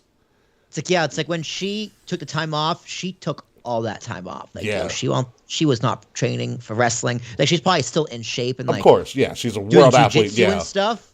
Like, she's an athlete, right? And her husband's an athlete. Yeah, but she wasn't like in ring shape. Correct. And her character work needed help, which I agree, her character work needed help a lot, but you got to have that in-ring skill as well. Yeah, dude, she forgot how to cut a promo. Mm-hmm. I mean, she's kind of getting better at it. She's getting better because Shayna's next to her. Yeah, give it time, I guess. I don't blame Shotzi for this. She was put in a no-win situation. She was trying. She was trying. She was trying. You know, she can be a little sloppy at times as well, but not her fault. The apron DDT moment was not her fault at all. Yeah. She had. Oh, so you think those fans when they fell over the fans, those plants? Yeah, those. Will, would you have kept your hands to yourself if you were on those chairs? Those are definitely plants. I mean, if it was Shane on top of me, I would have been like, "Ew." But anyone else, I'm grabbing something. Those are I had the same conversation with Charles when we were watching the show. I was like, those are definitely plants. It had to be plants. Those are definitely plants. They even sold too. They're like rolling on the floor, like, "Ah, my hip." And there were 3 large men, so yeah, they were definitely plants. It would have been really interesting if they weren't plants and that just became a part of a show. Like if you sit in these. Yeah, if they just knew what to do instinctively. Actually, that probably would have been us. We probably would have sold. Like, oh hell yeah, I would have sold. You're kidding me? I would have sold right to the courtroom.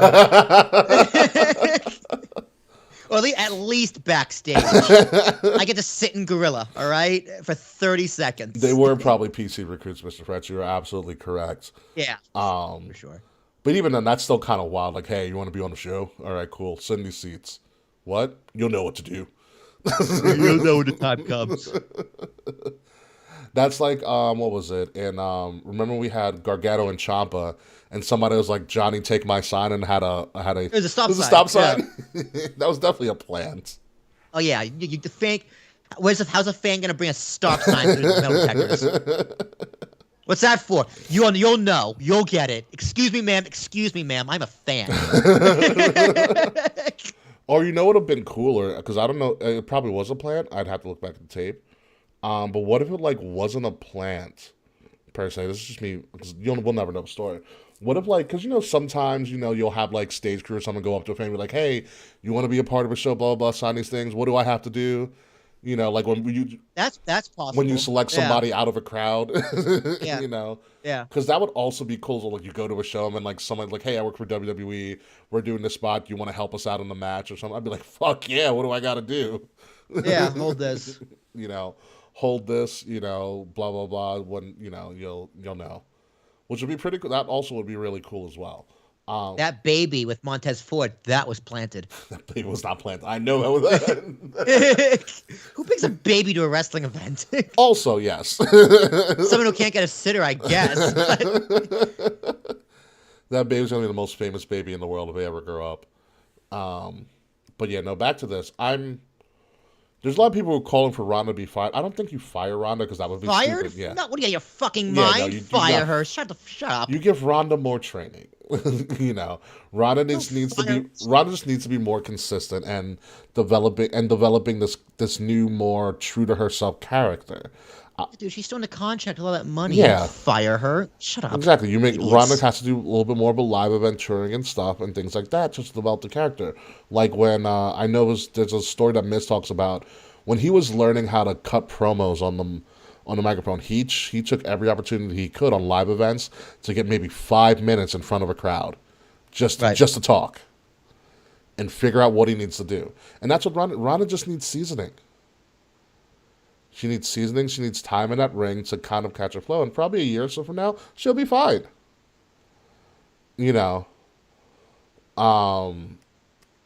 But at this point, it looks bad. It looks bad on her. And she's going to need a lot of work to get to where she needs to be, especially come WrestleMania season, because they're not going to do a Los Angeles WrestleMania without Ronda Rousey in that ring in some way, shape, or form.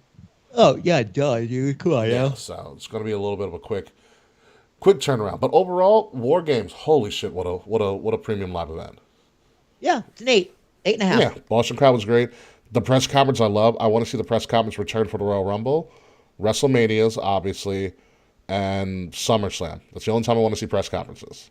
Yeah, Big Four. Yeah. Maybe Money in the Bank. Maybe Money in the Bank if they keep Money in the Bank as a concept. Triple H doesn't. Depending where they are for Money in the Bank. Mm-hmm. Yeah. And it's these limited press conferences because their press conference only lasted maybe 40 or so minutes. And it's a press conference. If you do Money in the Bank press conference, I would only have the Money in the Bank winners. Yeah. And no Tony Khan. No Tony Khan.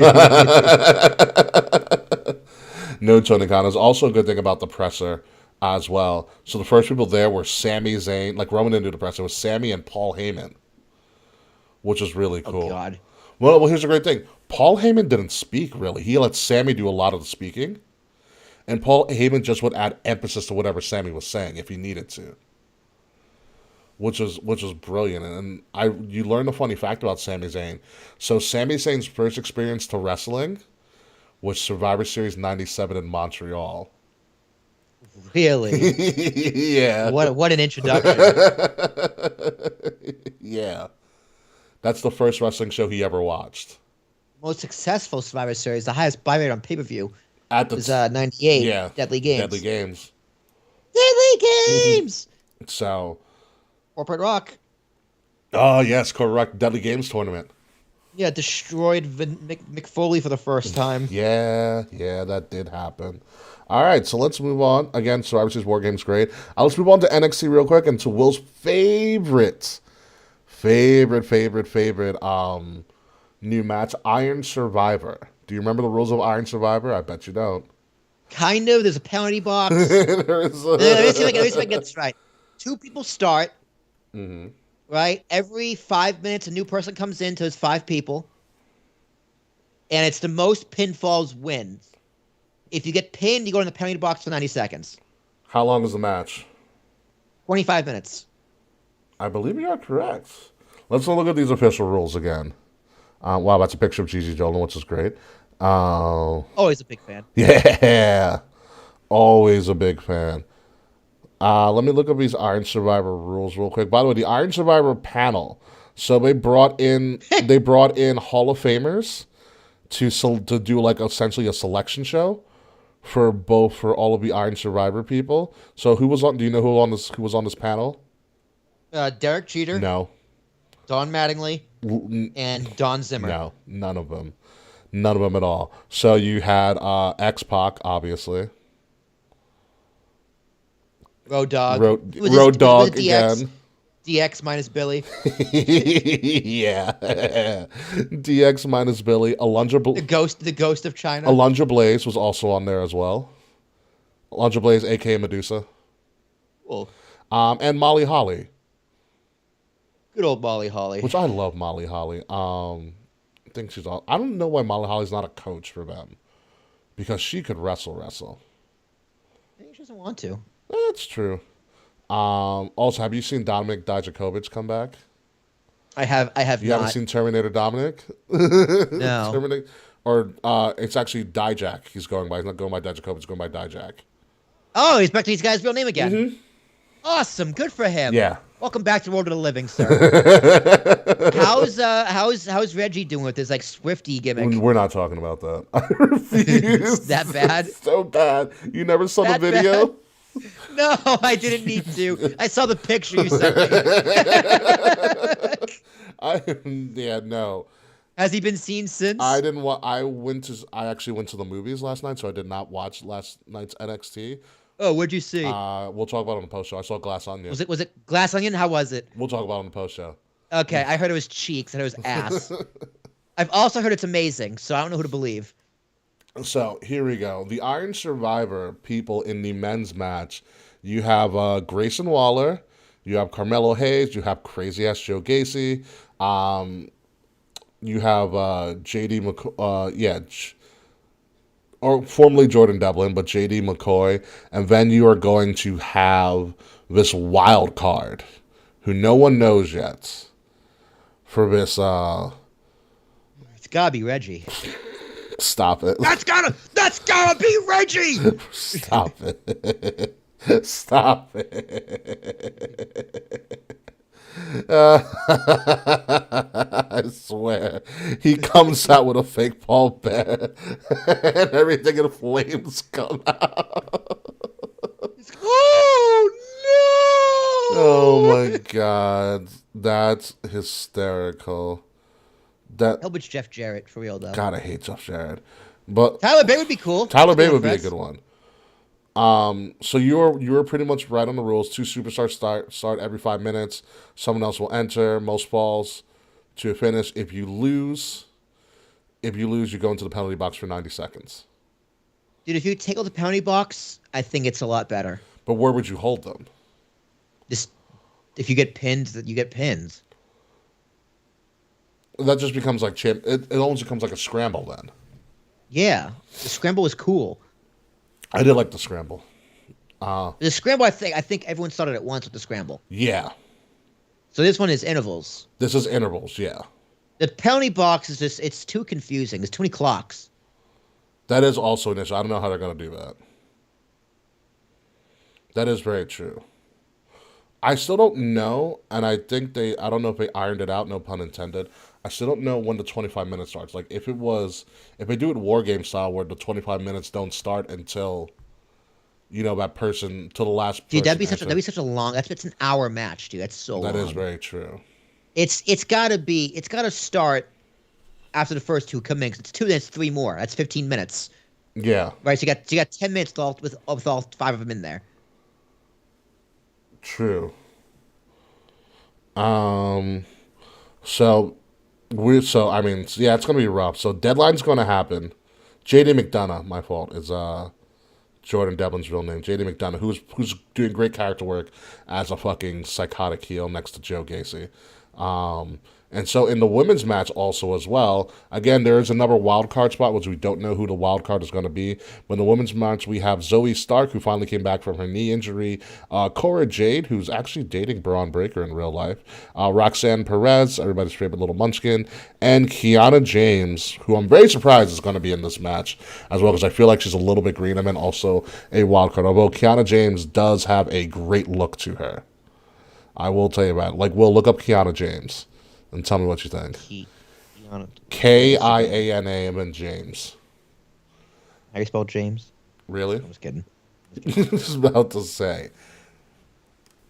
Yeah, so this is also... I don't know how I feel about this. Like, I'm going to tune in because this is next week. Oh, she's married. Who cares? Okay, hold on. As a see, blah, blah, blah.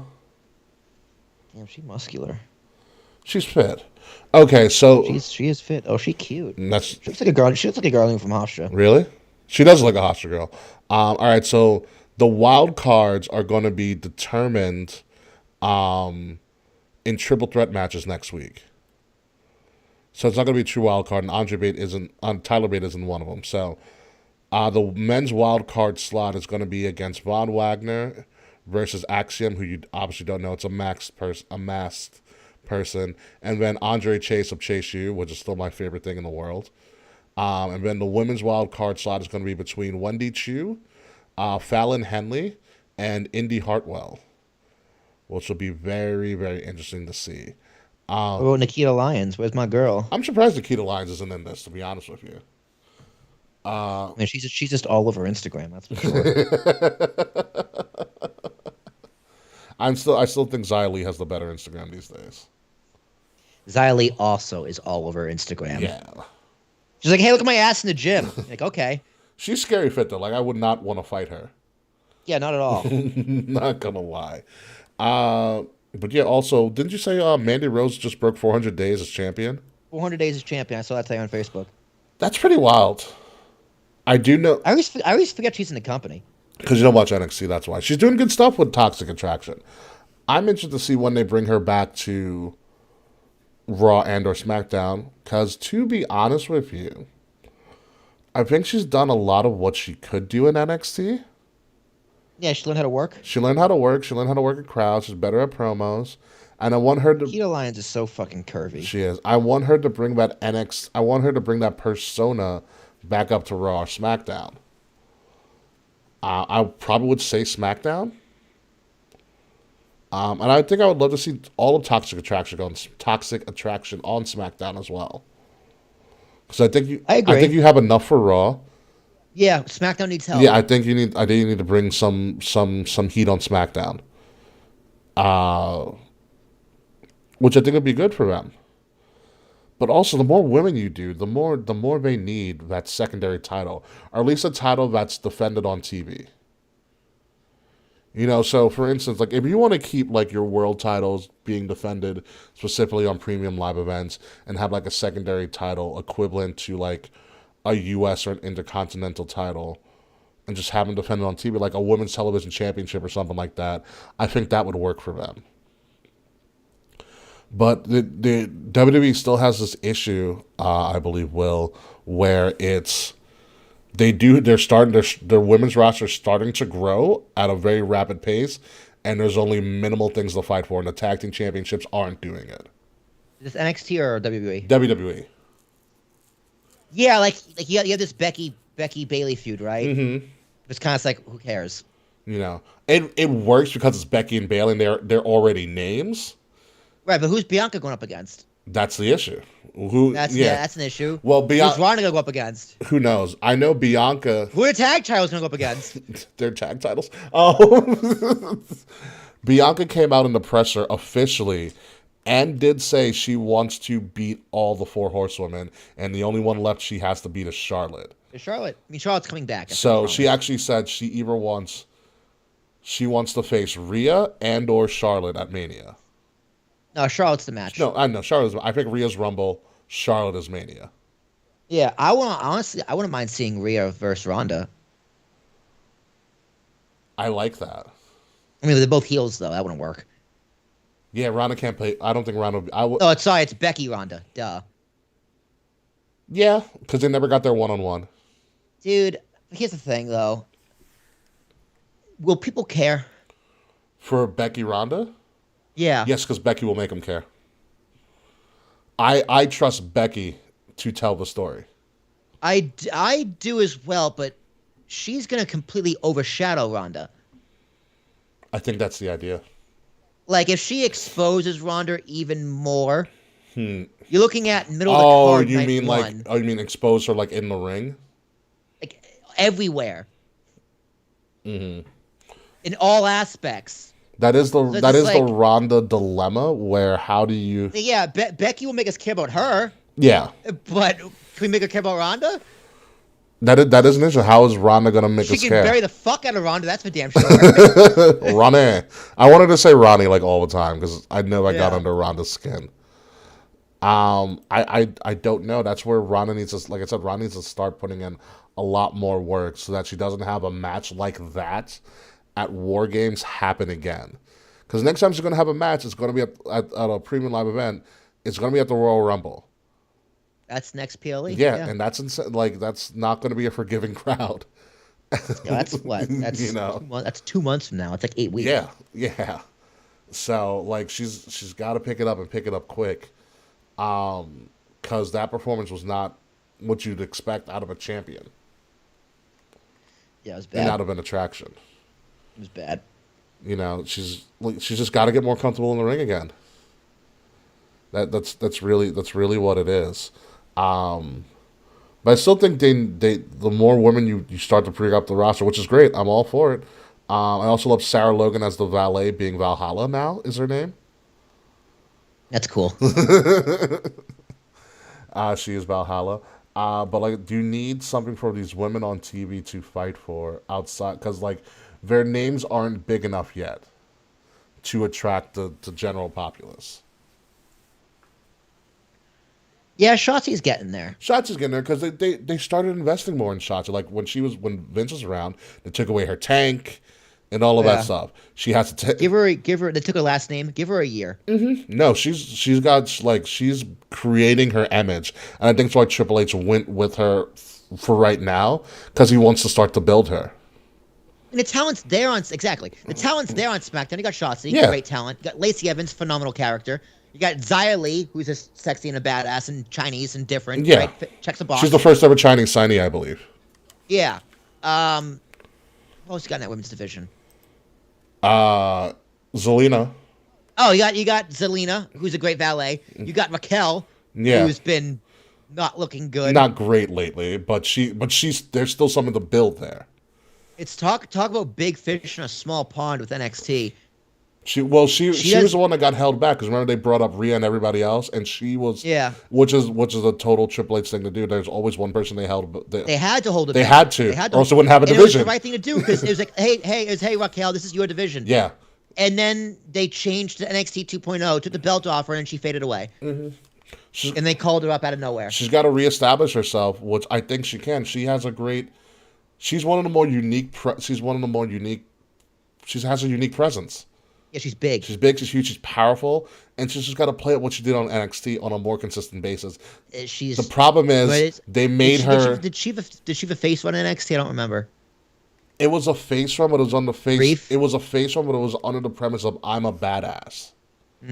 Yeah, she's like smiley wavy. She's smiley. She's the Rock. She's survive like. Yeah. Hey, let's go out there and be Apollo Crews, all right? Yeah, no, she's the Rock when the Rock first got there. Is that like she's happy to be there? She's smiling. She's cool on this happening baby face, which is totally a Vince move. And Yeah. she's getting rejected. I need the Raquel that was like throwing people through walls. Remember when she threw somebody through a wall? I do now. Now you mention it. Yeah. Didn't she like lock Dakota Kai in a locker? Yeah. Yeah. Yeah. That's the Raquel we need. She would still be a face, but like I need like Big Mommy Cool, was what we were calling her in NXT Raquel. Yeah, that's right. We were calling her Big Mommy Cool. Yeah. Yeah. And she was just cool ass giant, it's Hispanic woman that just kicking people's ass. And she had the Chincona bomb. Like her finisher's fantastic. I love her finisher. Yeah, powerbomb. Yeah, a one-arm power bomb. Yeah. Great finish. It's a great finish. It just there's nothing behind it yet. Yeah. Which is funny because actually her and Ronda had a good match that one-off that they had. Yeah, and she like broke her elbow or whatever. Something like that. Yeah. Out 4 to 6 weeks. Yeah, so Which hey, that's fine. Yeah. We established her character. The character, Make some video packages. The characters are there in the women's division in SmackDown. They are. They're there. It's very obvious they're there. I mean, it's very easy to have Raquel bounce back. She comes back at the Rumble and just dominates. She's one of those people that she becomes she's the one that clears house. Exactly. She becomes the person that clears house. A good performance at the Rumble will put it back on the map. Absolutely.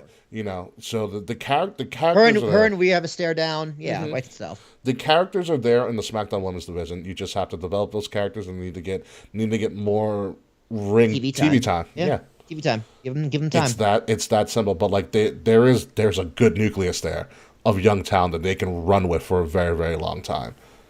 So I'm interested to see what they do. I know Lacey Evans hasn't been on TV. I think she might have been re-injured. But I know she was start to come. There's no one wearing a bikini, dude. But I think I think when she does come back, I think should be a great addition to that SmackDown women's locker room. It's because Lacey Evans should never be a babyface. Lacey Evans is a heel, fantastic. She should also wear a bikini. This guy's. I if you've seen Lacey Evans' Instagram, she's fantastic. I think the question is why isn't she wearing a bikini? Very true. Lacey Evans, someone I would never want to fight as well. No, she's a Marine. She scares me. Yeah, yeah. She's a very efficient with the handgun, and other guns as well. But terrifying. Yeah, but that's pretty much all we have this week. Yeah, it's a good hour show. We always manage to fill an hour. Hour 20. We at hour 20. Yeah, we did about an hour 20. We did a good job. So as we do. Oh, Jade is good job, Kay. Thank you, Kay. Yeah, thank you so much, Kimber. Kay, I have anything to say? Thanks, Kay. Love you very much, Kay. Nailed it. Yeah, nailed it. As always, Kay, thank you very much. So yeah, let's get the show on the road. Waiting for that audio. Yes.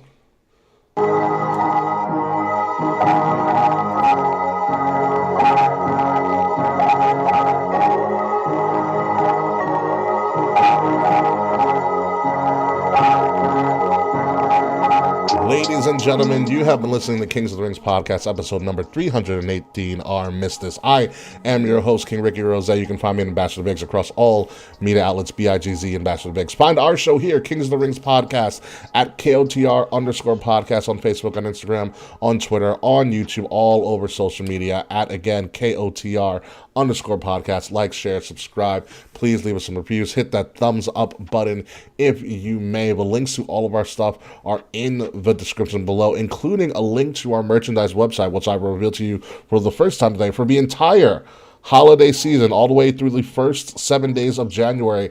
Everything on our merchandise store is on sale for up to 25% off using the code HOLIDAY. So please click on our merchandise store, buy yourself some great merch for you and your friends this holiday season. If you're listening to our audio, make sure you're subscribing to Wrestle Addict Radio, the cure for the common wrestling podcast, where you'll get our show as well as the Brace for Impact Wrestling Podcast, the WrestleMania Podcast, and the Young Lions Perspective Podcast.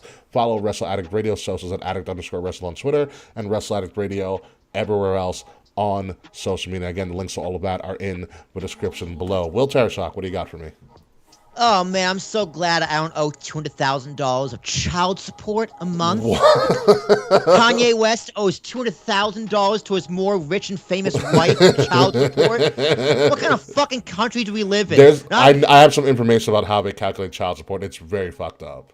Oh, let's do it. Let's get into that in the post show. I'm a fan of Kanye's music, but about that's where it stops. But $200,000, man? What a fucking country we live in. But I'm Will Tarashuk, T as in Thomas, ARASHUK. You can find me arguing with people on TikTok at Talking with Tarashuk, talking about the economy and stuff. I've been on a rampage. Oh. So, yeah, go check that shit out. Very, very interesting. Big pharma price gouging fuckers. Ricky, Yeah. don't even get me started. I'm trying not to. When we come back next week, hopefully Kay will have their internet fixed. Hopefully there'll be more things to talk about. Austin Theory will hopefully still have the title, and everything else going on in the world of wrestling. And MJF may debut a new belt, so on and so forth. Oh yeah, NXT Deadline is next week, so we'll talk a little bit about what's going to go on that show as well. So until next week, folks, goodbye, good night. Enjoy the beginning of the last month of 2022. And what's that one? Oh yeah, fuck you, Slack. See you next week.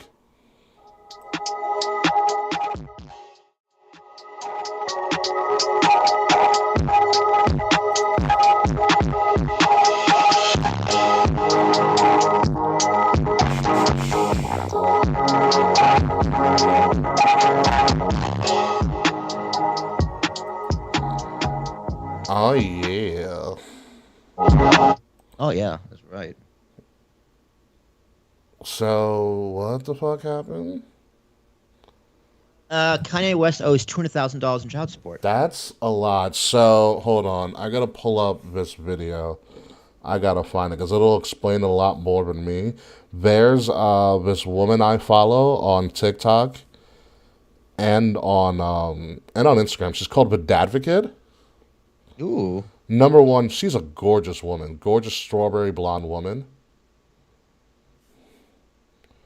But she has a lot of interesting series where she has she flipped mansplaining on its head. It's called womansplaining, but she womansplains men to other women.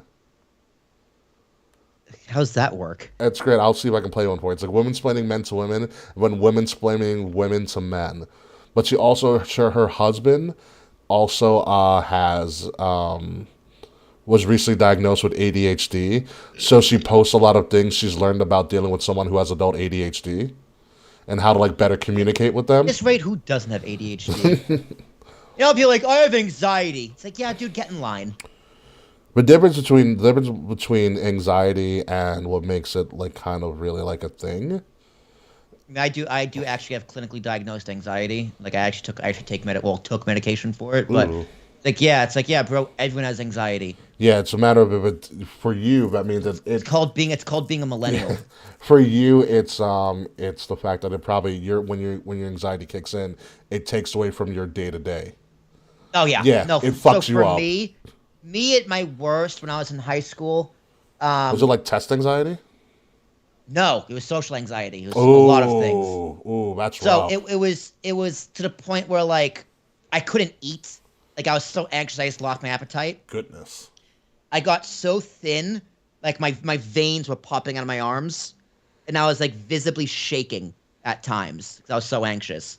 So like, yeah, when people say I have anxiety, I'm like, go fuck yourself. Like get on my get on my level. But at the same time, it's like, dude, everyone has anxiety. It's called being a young person. Yeah. But clinical anxiety, where you're actually medicated for stuff, is like way different than just being nervous and having anxiety. Yeah. Yeah, so I figure it's like a kind of thing with ADHD. Like, ADHD is a real thing. Don't get me wrong, but like I also have OCD. So like my compulsions were my anxiety. Oh, okay. So I would not only be anxious about something, I would obsess over it. Gotcha. But anyway, you were saying ADHD. Well, no, she posts videos about like dealing with her husband has adult ADHD and what people should know about how to deal with people with ADHD and how to better communicate with them and things like that. Definitely patience. Mm-hmm. Definitely patience. I would also probably say, they have a lot of reassurance-seeking behavior. Yeah.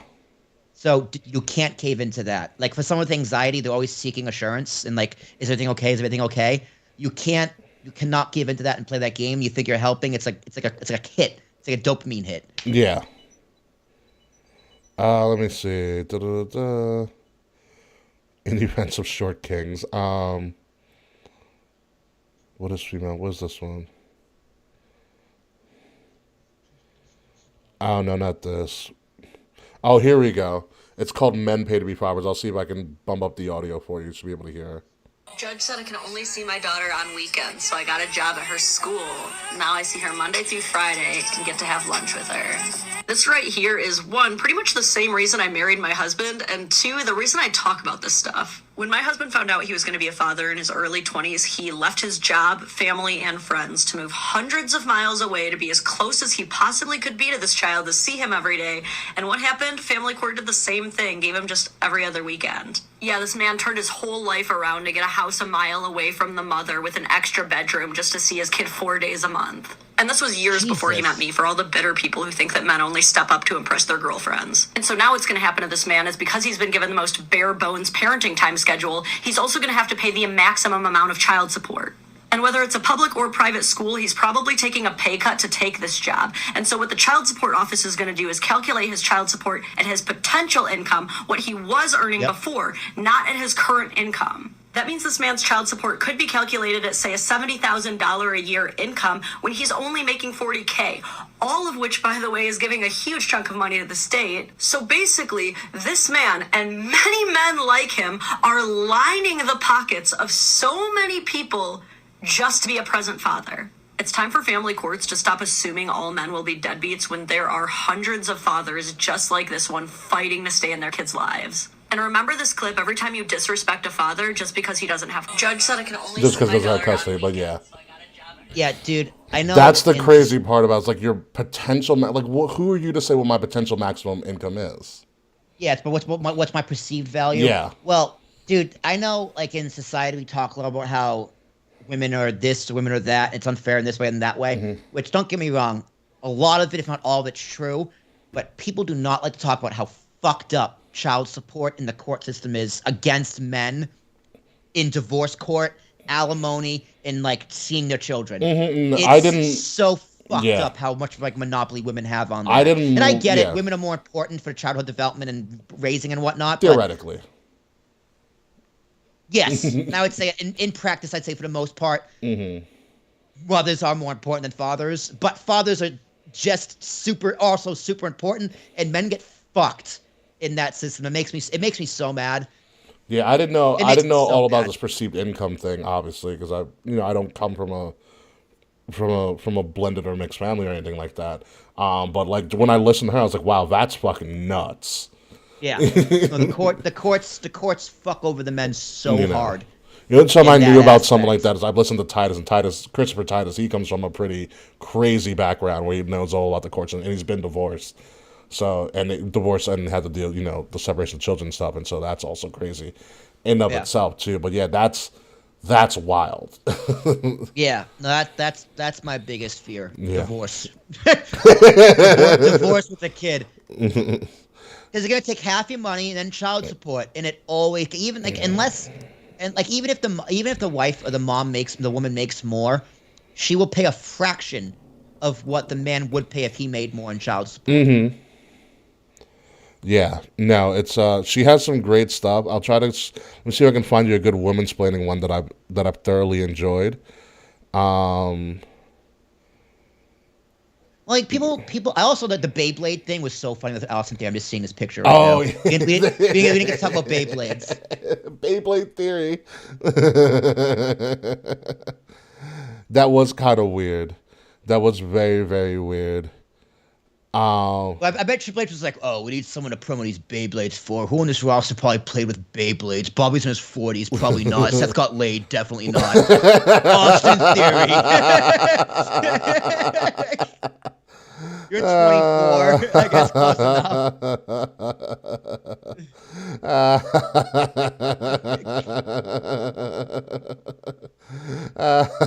That's very true.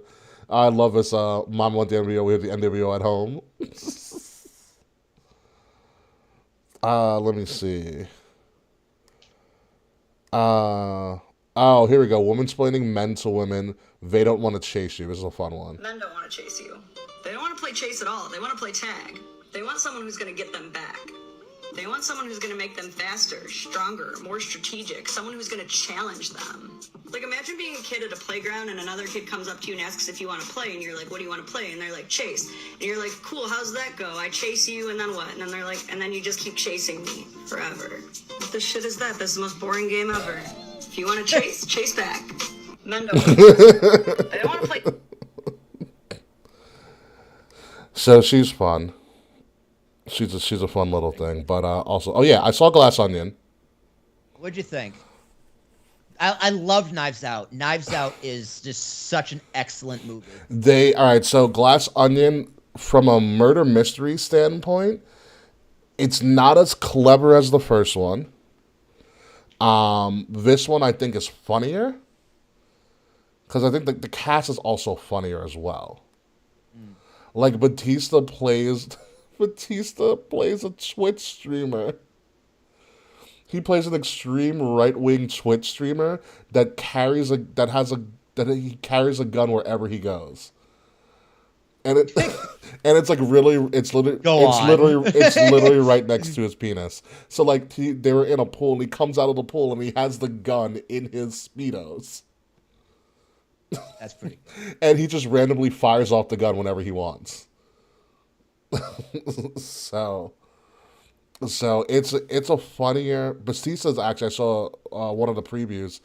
Batista's going to be in a he's going to be one of the lead roles in an M. Night Shyamalan thriller coming out next month. Interesting. Good for Batista. Listen, man, he's got to do something. That man has a very sad personal life. I know. it's so very sad so personal sad, life. dude. It makes me like he's 24. He's like, yo, I'm sad. It's like, oh, stop it, Dave. Stop it. Yeah, I go home to nobody. My ex-wife still supports me, but she can't be with me because I'm never around. I was like, God damn, Dave. He's like, data book's really annoying. It didn't work.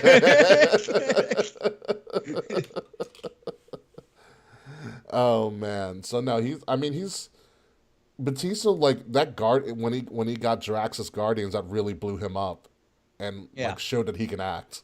You know? It's funny, man. He's funny. He was in Bond. He's a good action. So he's a good action star, man. Yeah. Like he knows stunt work. Like you know, he's huge. And he's jacked. Yeah, he's likable. Like he's a good heel. He's a good babyface. Yeah.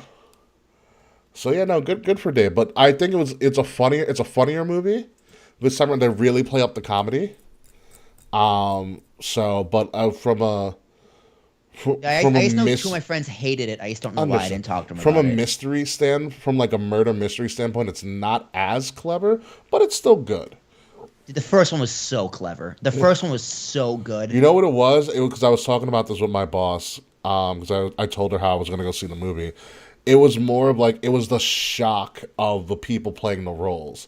because like you had never seen Daniel Craig play this random guy with a southern accent. Hercule Poirot, was that his name? No, Benoit Blanc. No, that's Benoit Blanc. Sorry, Benoit Blanc. That's Hercule is the Agatha Christie novel. Yeah, he plays like him playing Benoit Blanc, this southern gentleman detective. Totally throws you for left field. He's the only one with a southern accent. Again, totally throws you for left field. Like, where the fuck did they find him? You know? And then you have Chris Evans playing an asshole. Yeah. Like, it was great. The movie's great. You know, it totally throws you for a loop. Dude, it was so unexpected. Exactly. Yeah. Like, you didn't, like, knives, like, what the fuck is this movie? Like, okay, like, I'm interested, and you see me, like, this movie had no business being that good. Yeah. And I'll catch it when it comes on Netflix and see for myself. Yeah, and Ana de Armas was also in there as well, because she's the one that throws up whenever she lies, which is really funny. And she blew up. She's the one that played Marilyn Monroe in the Netflix movie. As well. It was weird to see because before the movie started, the Netflix logo came up. In the theater, yeah. Yeah, because it is technically a Netflix movie. They bought the properties to Knives Out, yeah. So that makes sense it'd be in the theaters. It's in the theaters for what, 2 weeks? Just one week, and then it goes straight to Netflix. I wonder how it's going to work for their business model. I think it might save them, but you have to... Ooh, Netflix? Yeah. Well, here's the thing. How much those ticket sales does Netflix get? I don't know, because I also went on Discount Tuesday, because I'm an asshole. Like, because here's the thing, right? Like, it's going to be good for Netflix. Is it going to be good for theaters? Depends on the quality of the movie. I mean, it's in general, because they don't get much in ticket sales anyway. Oh, yeah, that's right. Because I mean, because they already get hosed by the movie the studios. Mm-hmm. I can see Netflix hosing them even more. Yeah. Because like AMC's desperate. Listen, I love AMC. AMC now has a deal. I mean, you can still rent out a movie theater. Don't get me wrong, dude. Their deals are so good because they're desperate. Like AMC Movie Pass, it's a phenomenal service. I just don't like the fact that you can only see 3 movies a week. I mean, how many times do you go to the movies? Not often, but I could if I wanted to. But like, I get why it's only 3 movies. Like, there is the Regal one is like unlimited, anytime. Although the AMC tops them because if you buy like their A-list service, there's no upcharge for any style of movie. So you can see like an AMC movie in 3D with the A-list pass or the premiere pass or whatever it's called, and they don't upcharge you. So it's everything that one flat fee. I just like Regal more because I like their point system a little bit better. But I do like AMC's popcorn more. If that makes sense. I know it sucks. I'm sorry. But the AMC I go to, but since I live more out east now, it's one of the dine-in movie theaters. Ugh, lovely. So what they do is that you can put, like, if it's not popcorn, obviously, you put your order in for, like, you want to say you got like chicken tenders and french fries, some basic shit like that, or a hamburger, or whatever. You place the order, they know, like, what theater you're going to or whatever, and so they start serving the food as the trailers are going on. And that AMC movie theater also has heated seats. Really? Mm-hmm. That's clutch. Yeah. I never got to see Black Panther. You never? Oh, damn. I bought tickets again to see it that next weekend, and I was staying at Jazz's on Friday night. Yeah. And we're gonna go see it next day on Saturday. And 2:30 in the morning, I wake up, my eye starts bothering me again. Shit, dude. And it's like 3 hours later, I look in the mirror, my eyes fucking red all over again. I didn't bring my drops. Damn, dude. So I couldn't sleep, and I was just like, I was all gooey. So, and like this was like my left eye. So the pick eye was originally my right eye. Yeah. This is now my left eye. So I'm like, I call an Uber at 5 o'clock in the morning to come back here to Hoboken, take my eye drops, and go to sleep. Mm-hmm. And then like, we just didn't want to risk it. Yeah. So I wanted to give it a few more days with the eye drops. My eye was fine by like the next that evening. Yeah. But I was just like, I returned tickets again. So I got like a $40 credit on my card to go see whatever movie I want. Like, this movie's fucking cursed. I'm not going to watch it. No, you got to go see it. It's still kicking ass in theaters. It's still destroying in movie theaters. I know. I've only heard good things too. Apparently, it's a fucking great movie. Yeah, it is still destroying. I'll never know. We watched half of the first one because she never saw the first one. We watched half the first How one. did you not see the first one? I know, she's a bad black girl. I'm sorry. I was like, Jazz, you betrayed your people. Even though, like, you're kind of black, but, like, not really black. West Indian. Yeah, West Indians. I guess Woman of color. Yeah. That's the best way you can do Yeah, it. I go. You're not black. You're a person of color. Yeah. You know what my thing is now? I've been watching them on YouTube for some reason. So there's a lot. What gets a lot of traffic on YouTube, I found out, are reaction videos and people watching movies for the first time ever. Yeah, of course. So I've been on this kick. I started finding people who have never seen the MCU at all. That's great. So you follow them from the beginning of Iron Man all the way up to like Infinity War and Endgame is usually like the range that they'll go. You just watch it. And watch them evolve into liking specific characters and pointing things out. Yeah. It's really fun. This one girl who I'm watching now, she fucking. You remember the scene in Infinity War where Captain America first shows up behind the moving train, and like he has a beard for the first time, and she's like, oh my god, she goes, Captain Daddy, and she's like, oh my god, excuse me. She's like, I'm sorry, but the beard changes everything. Love this. It does, dude. Beards out. I saw a meme there. It's like Jason. This is what Jason Momoa looks like without the beard, ladies. It looks like a thumb.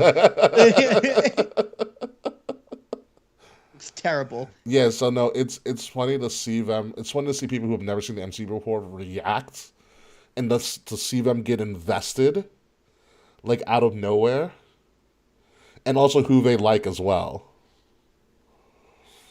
Which is funny. There's just one girl who I was watching. The scene when Captain America first is like gets a super soldier serum, and he comes out and he's all like chested up. She goes, "Damn, he's got some D's on him." Oh man, but I do love reaction videos. I just watched this woman watch Infinity War for the first time, and she was just in shock. And then you know what made her lose it, which is probably what made everybody lose it? Remember when Peter Parker died? Oh my god, so sad, dude. That broke her. When he goes, I don't feel so. He should. I mean, I know he didn't win shit for it, but he should have won. I would have given him an Oscar for that, like 30 seconds right there. Best supporting actor. That always made me wonder, in a mega movie like that, who is the lead actor? Like who? Tony Stark. In Infinity War and Endgame? Yeah. Interesting. He's paid the most. Well, yeah. Yeah, that's true. You know what I mean? Like, Iron Man is the biggest star because he's the leading actor because, one, he's the biggest draw.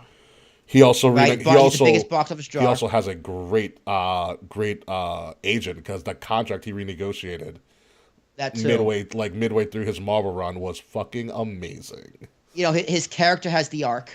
The longest arc of everybody. The longest arc, right? So he's Tony Stark is like the focal point of the whole series. Yes. And the whole franchise, really. Mm-hmm. So for Avengers, it's Robert Downey Jr. Yeah. But if you want to do like an ensemble cast, like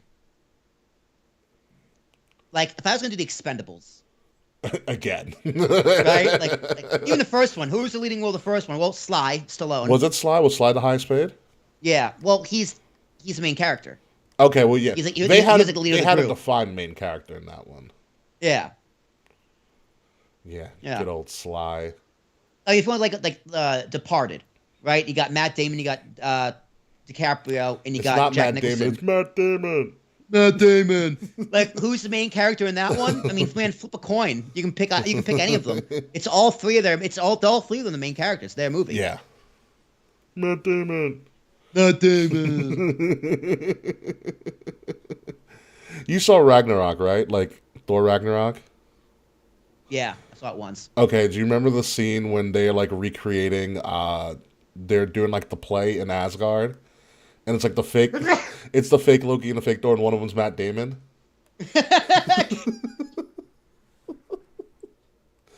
You remember the scene I'm talking about?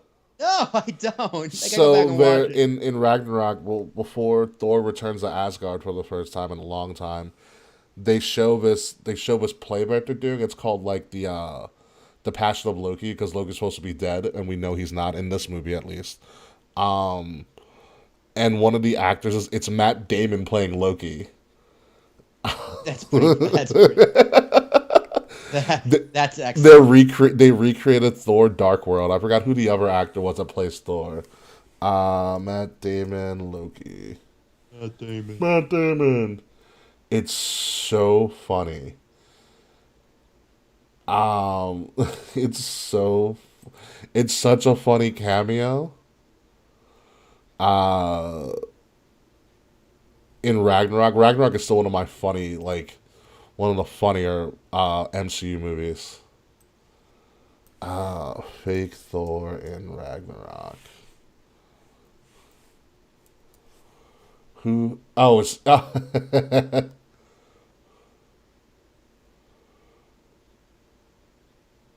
me see. Oh, okay. It's so the guy who plays fake Thor is Thor's brother Luke Hemsworth. That's fun. Got the forgotten Hemsworth. Yeah. So I've been watching. Speaking of Chris Hemsworth, I've been watching his Nat Geo show on Disney Plus called Limitless, where he's trying to find different ways to trying to be healthy and trying to find ways where he can like live a happier lifestyle to make sure that he lives a long life.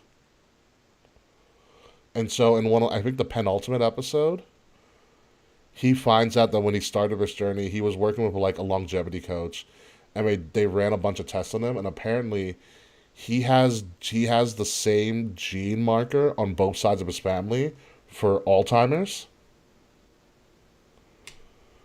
which means senses on both sides of his gene pool, which means he's 8 to 10 times more likely to get Alzheimer's. That sucks. Yeah.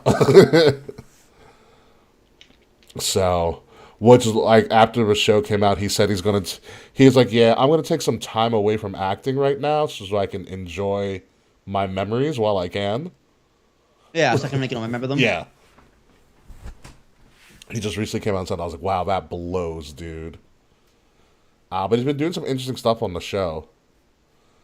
So like the last episode I saw is to help him get more in tune with his senses and help his memory and stuff like that. So what they did is they went into, because he still lives in Australia. So what they did is him and a friend went into the outback of Australia, where the native Aboriginal people are still at. And they were allowed in, like they asked for permission, they allowed them in, because I think his friend is also part of was a descendant of one of the native tribes. So they were allowed, and so they had to get to this kind of this mountain overlooking, the outback countryside. But they had to do it with no electronics, no cell phone, and no navigational equipment. Sounds difficult. Huh? It sounds very difficult. Yeah, so they flew overhead into it, and they took pictures of the area, and then they kind of had to map out their area beforehand to figure out where they're going to go. It was a 2-day trip. It was really funny because the doctor that was helping them lead them on the journey, she's like, all right, let's go, but first things first, we're going to need all your cell phones. So Chris Hemsworth pulls out his cell phone and gives it to her, and she goes, is that all of them? He goes, actually, no. And he pulls out, he pulls out one from his sock. One more. And she's like, is that it, Chris? And she's like, he goes, okay, there's another one. He pulls one from his hat. It's like, that's all of them. So it's pretty interesting. They literally had to navigate in the woods with no compass, no directional equipment, no nothing. They had to go by, like, pretty much to tell the direction they were going to go by where the sun was in the sky. The sun goes east to west. So you can figure out east and west. You can figure out north and south. You know what I mean? Yes. Yeah. You can figure out east to west, but you kind of got to guess which way is north and south. Very true. But there are some forest tricks. Oh, Frets, I did watch the Guardians of the Galaxy Christmas special. It's really good. You might like it. The Guardians of the Galaxy Christmas special. It's really quick, like 45 minutes, Will. I do like Guardians of the Galaxy. The movies are very fun. So in the movies how he always talks about Kevin Bacon? Uh-huh. So in the Christmas special, they steal Kevin Bacon. mean, they steal Kevin Like Bacon. Kevin Bacon is in the special. It's pretty funny. There's a lot of interesting stuff in there. The Guardians of the Galaxy are really fucking funny. You know what it is? Because they're lovable idiots. They are lovable idiots. Very true. They're absolute lovable idiots, and I'm gonna miss when Batista gives up that role. What do you think he's doing the final one? Yeah. Gonna do the final one. Speaking of Guardians, so you know the director who's James Gunn? Yeah, he got in a lot of trouble for no reason. Yeah, they brought him back. Well, did you? You don't probably follow as much as I do, but James Gunn has now been named the lead of DC. I think I did know that. Yeah, he's essentially the Kevin Feige of DC now. Funny how that works. Well, this all happened. Like, he got fired, he came back, he finished Guardians 3 and all the Guardian stuff. And, well, because, as you know, DC's movie franchise and stuff are in shambles because it doesn't fucking make sense to anybody. Right. Yeah, it's just like, these are movies. Stop it right now. So they finally hired James Gunn, and now he's going to create an actual DC-connected universe like Marvel did. And I'm like, finally. Because there are a lot of DC properties that could do well. That can do really, really well. And they fuck it up because there's no continuity. Except Margot Robbie, who comes back and plays Harley Quinn whenever the fuck she wants. She is a great Harley Quinn. She's a great Harley Quinn. Although, speaking of which, Glass Onion, Kate Upton's like in a bikini like the entire movie. God bless that woman. You know, it's one. In the Lord's word. I didn't know who she was. I was like, why is she so slamming hot? Like, who is this woman? And it was like featuring Kate Upton. I was like, oh, that's why. Got it. Heard. Understood. Did Verlander approve this? They married? I know they were together for a while. Good for him. Yeah, well, they've been dating for a while. But Pretz, when you get a chance, watch the Christmas special. Also watch the I don't know if you saw Werewolf by Night, Pretz. You should watch that as well. It's a Marvel's little ode to classic horror movie tropes, which is actually really cool. As well, but no, it's crazy stuff in the movie world. I want to see Glass Onion. I will not see fucking Avatar. Yeah, dude, I don't give a fuck about Avatar. People are theorizing like Avatar may fucking bomb at the movies. It may not do well. I don't know. Because here's the thing, like, society exists outside of the internet. Yes. And people outside of the internet are very excited to see that movie. Yes. I still don't know why. But it's because I still don't know why. I could see it being surprisingly successful. Okay. I mean, the problem is, dude, like, the story of Avatar, the movie of Avatar, kind of ass. Yeah. It's kind of ass. It really is ass. The visual effects were groundbreaking for the time. But that was 15 years ago. Yeah. Almost. No, yeah, it's not true. Actually, almost. Almost, Actually, no, yeah. almost 15 years ago. It's like nowadays, the visual effects, for the most part, have exceeded that or caught up by a lot. Yeah. So it's like, what else you got? Not much. James. What else you got? Yeah. James Cameron's just pissed because Avengers shitted on his fucking record. I mean, duh. I mean, like, what did you expect, Mr. Cameron? The problem with your movies are none of them can have sequels. Well, Alien. I take that back. Yeah, okay. Like, other than that, none of them really have sequels. Titanic 2, good luck.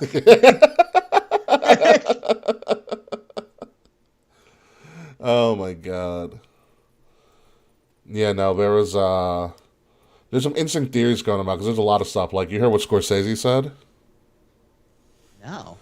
So Scorsese was on some podcast and was bitching about what he called the Marvelization of movies. This was a long time. This was a long time ago, right? No, this is recent. Recently? Yeah. He did it again? Yeah, he did it again. And Spielberg was doing this too.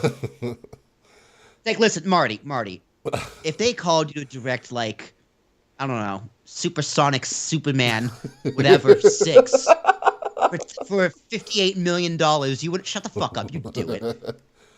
his whole You're not above that cash cow. his whole argument, which I disagree with, is that he's like there aren't any. His argument is that there aren't any movie stars anymore because the characters are the stars and not the actors playing it. Ooh. He's saying the He's saying the property is the reason you go. You don't go to see the actor, essentially. There's some truth to that. He's not completely right. He's not completely wrong either. Yeah. It's a hot take. It's an argument that you can have for days, and nobody can actually be completely 100% wrong. Because here's the thing: if you like think of Batman, right? Mm-hmm. Matt, I know it's not Matt Damon. Ben Affleck.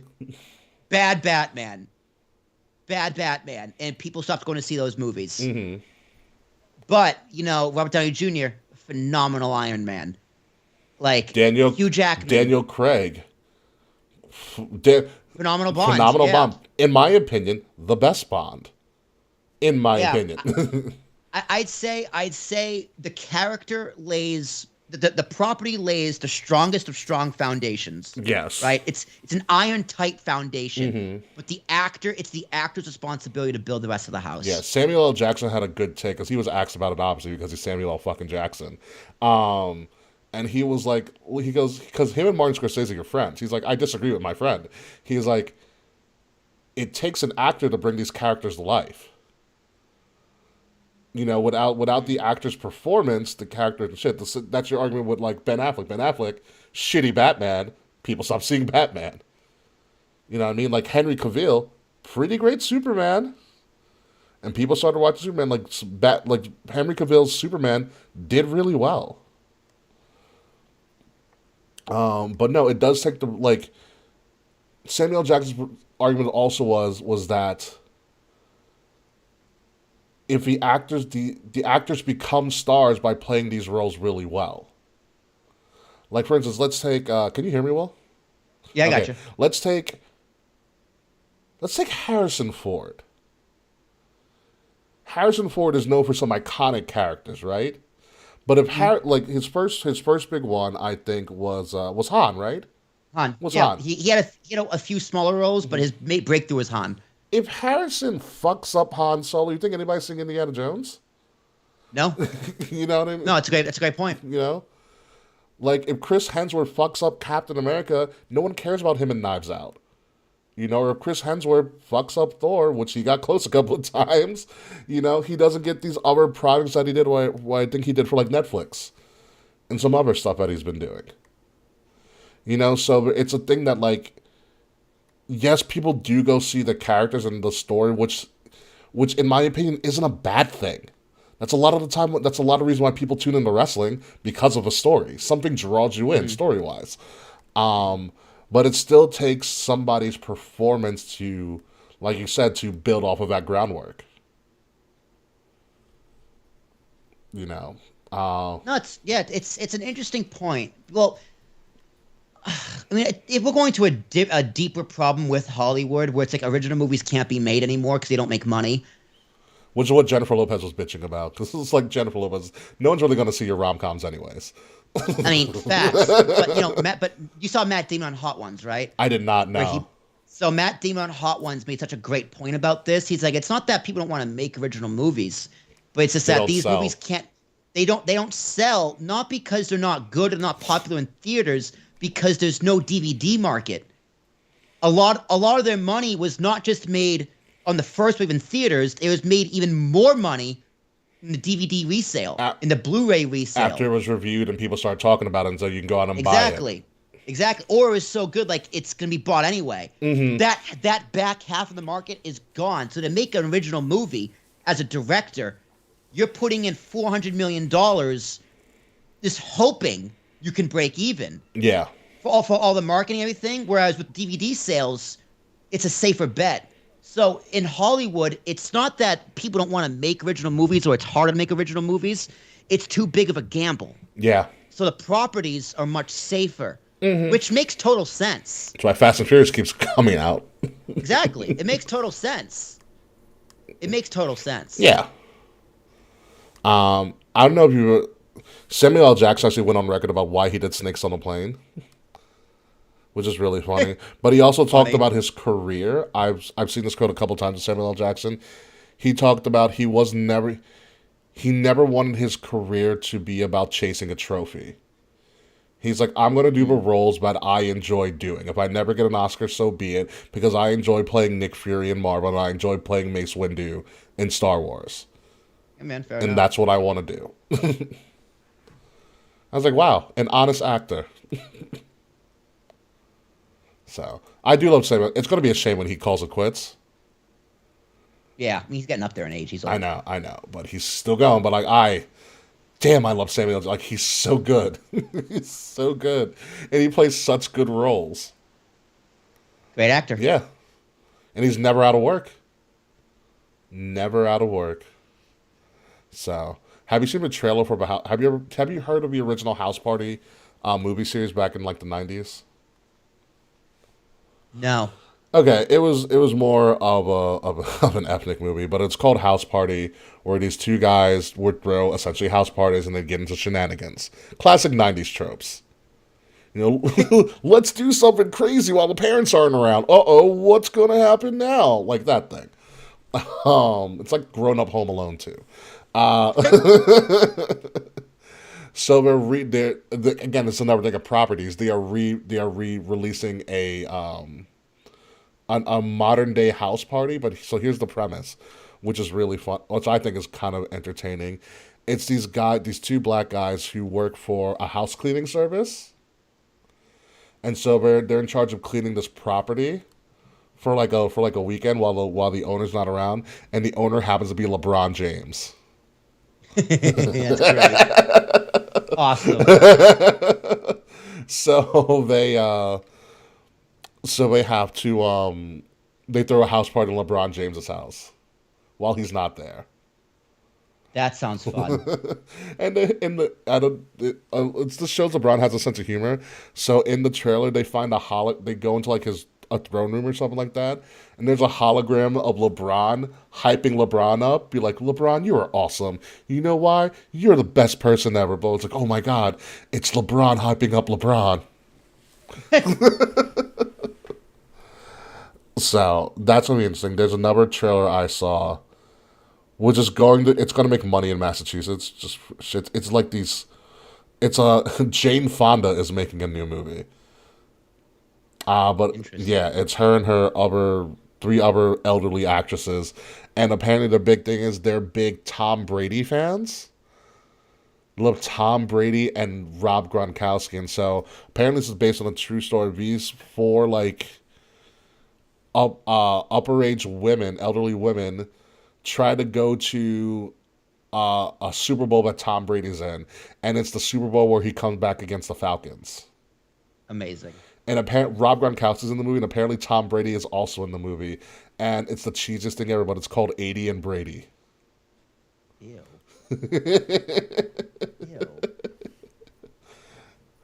But I want to know how they weave in Tom Brady, the comeback they did when they beat the Falcons. Yeah, that'll be cool. It is very, very interesting. Sam Neill played Justice League. I love Sam Neill. Great actor. He is great. I mean, I only remember him more so for Jurassic Park. yeah. You know what it was? It was the hat. It was the hat. It is the hat. It's the hat, man. But he was like such a part of my childhood too. Like he was the dinosaur guy. Yep, he's a dinosaur guy. You know what I mean? With the raptor claw and and all that shit. Did you ever see the most recent Jurassic World Dominion? No, I saw the first one, and I guess this movie was okay. I stopped. Don't watch the second one. Yeah, or the third. I heard the third one's even worse. No, the third one's good. If you enjoy the franchise, because it's a coming of both parts of the franchise together, which is cool. But don't watch Dominion. Is it Dominion? I think so. Whatever the second Jurassic World is, do not watch it. I was like, this sucks. It's like, this is really bad. But also, Jeff Goldblum. I can't, like, I don't think I've ever seen anything Jeff Goldblum's done and been like, this sucks. Yeah, Jeff Goldblum's a great actor. Yeah. Love me some Goldblum. I also want to know how he is, like, because he just looks eccentric. I would love to talk to him. Like, Jeff, let's just talk about some baseball. You a Yankee fan? Ew, the Reds. What's wrong with you? Like, Jeff Goldblum just looks like he just has a great time doing whatever the hell he wants. Yeah, man. I mean, he's rich and famous. What else do you need? How old is Jeff Goldblum? He's probably in his 60s. If I had to guess, late 50s, early 60s. I'm gonna guess 58. Let me see. 70. He's 70? Wow, really? Motherfucker. Looks good for 70. Yeah, he does. He's had a couple of marriages. Yep, most of them do. Yeah, he's 70. He's made a Gina Davis. 4 years. He's a jazz musician too, apparently. He is. He has an album. I did not know that. Yeah, he has an album. I think it's on Spotify. Is he any good? Probably. He's Jeff Goldblum. He's good at everything. I'm looking at all the, like, if you actually look at Jeff Goldblum's, like, filmography, like, it's okay. Independence Day, The Fly. Everybody knows The Fly. I'm looking at stuff from the 2000s. He only does, like, 2 or 3 movies a year.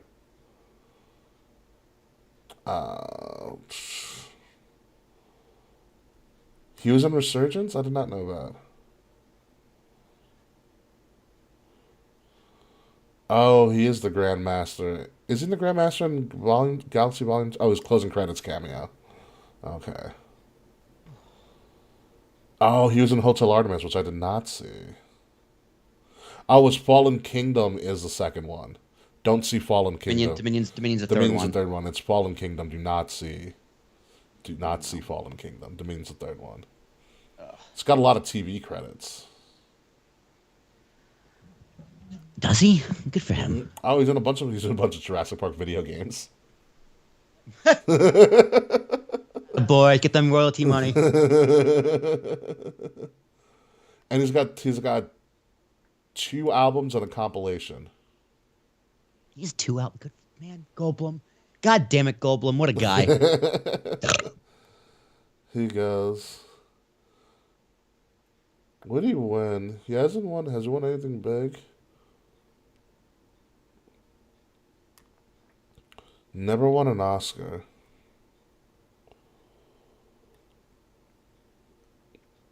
But he's won a lot of film critic awards. So Jeff fucking Goldblum.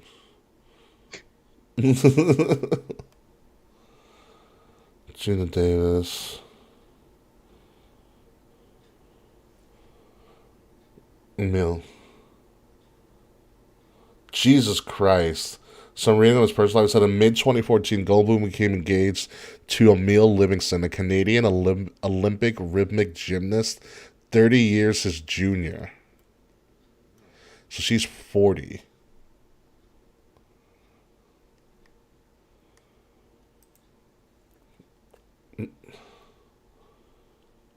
She got first in the Pan Am Games in '99.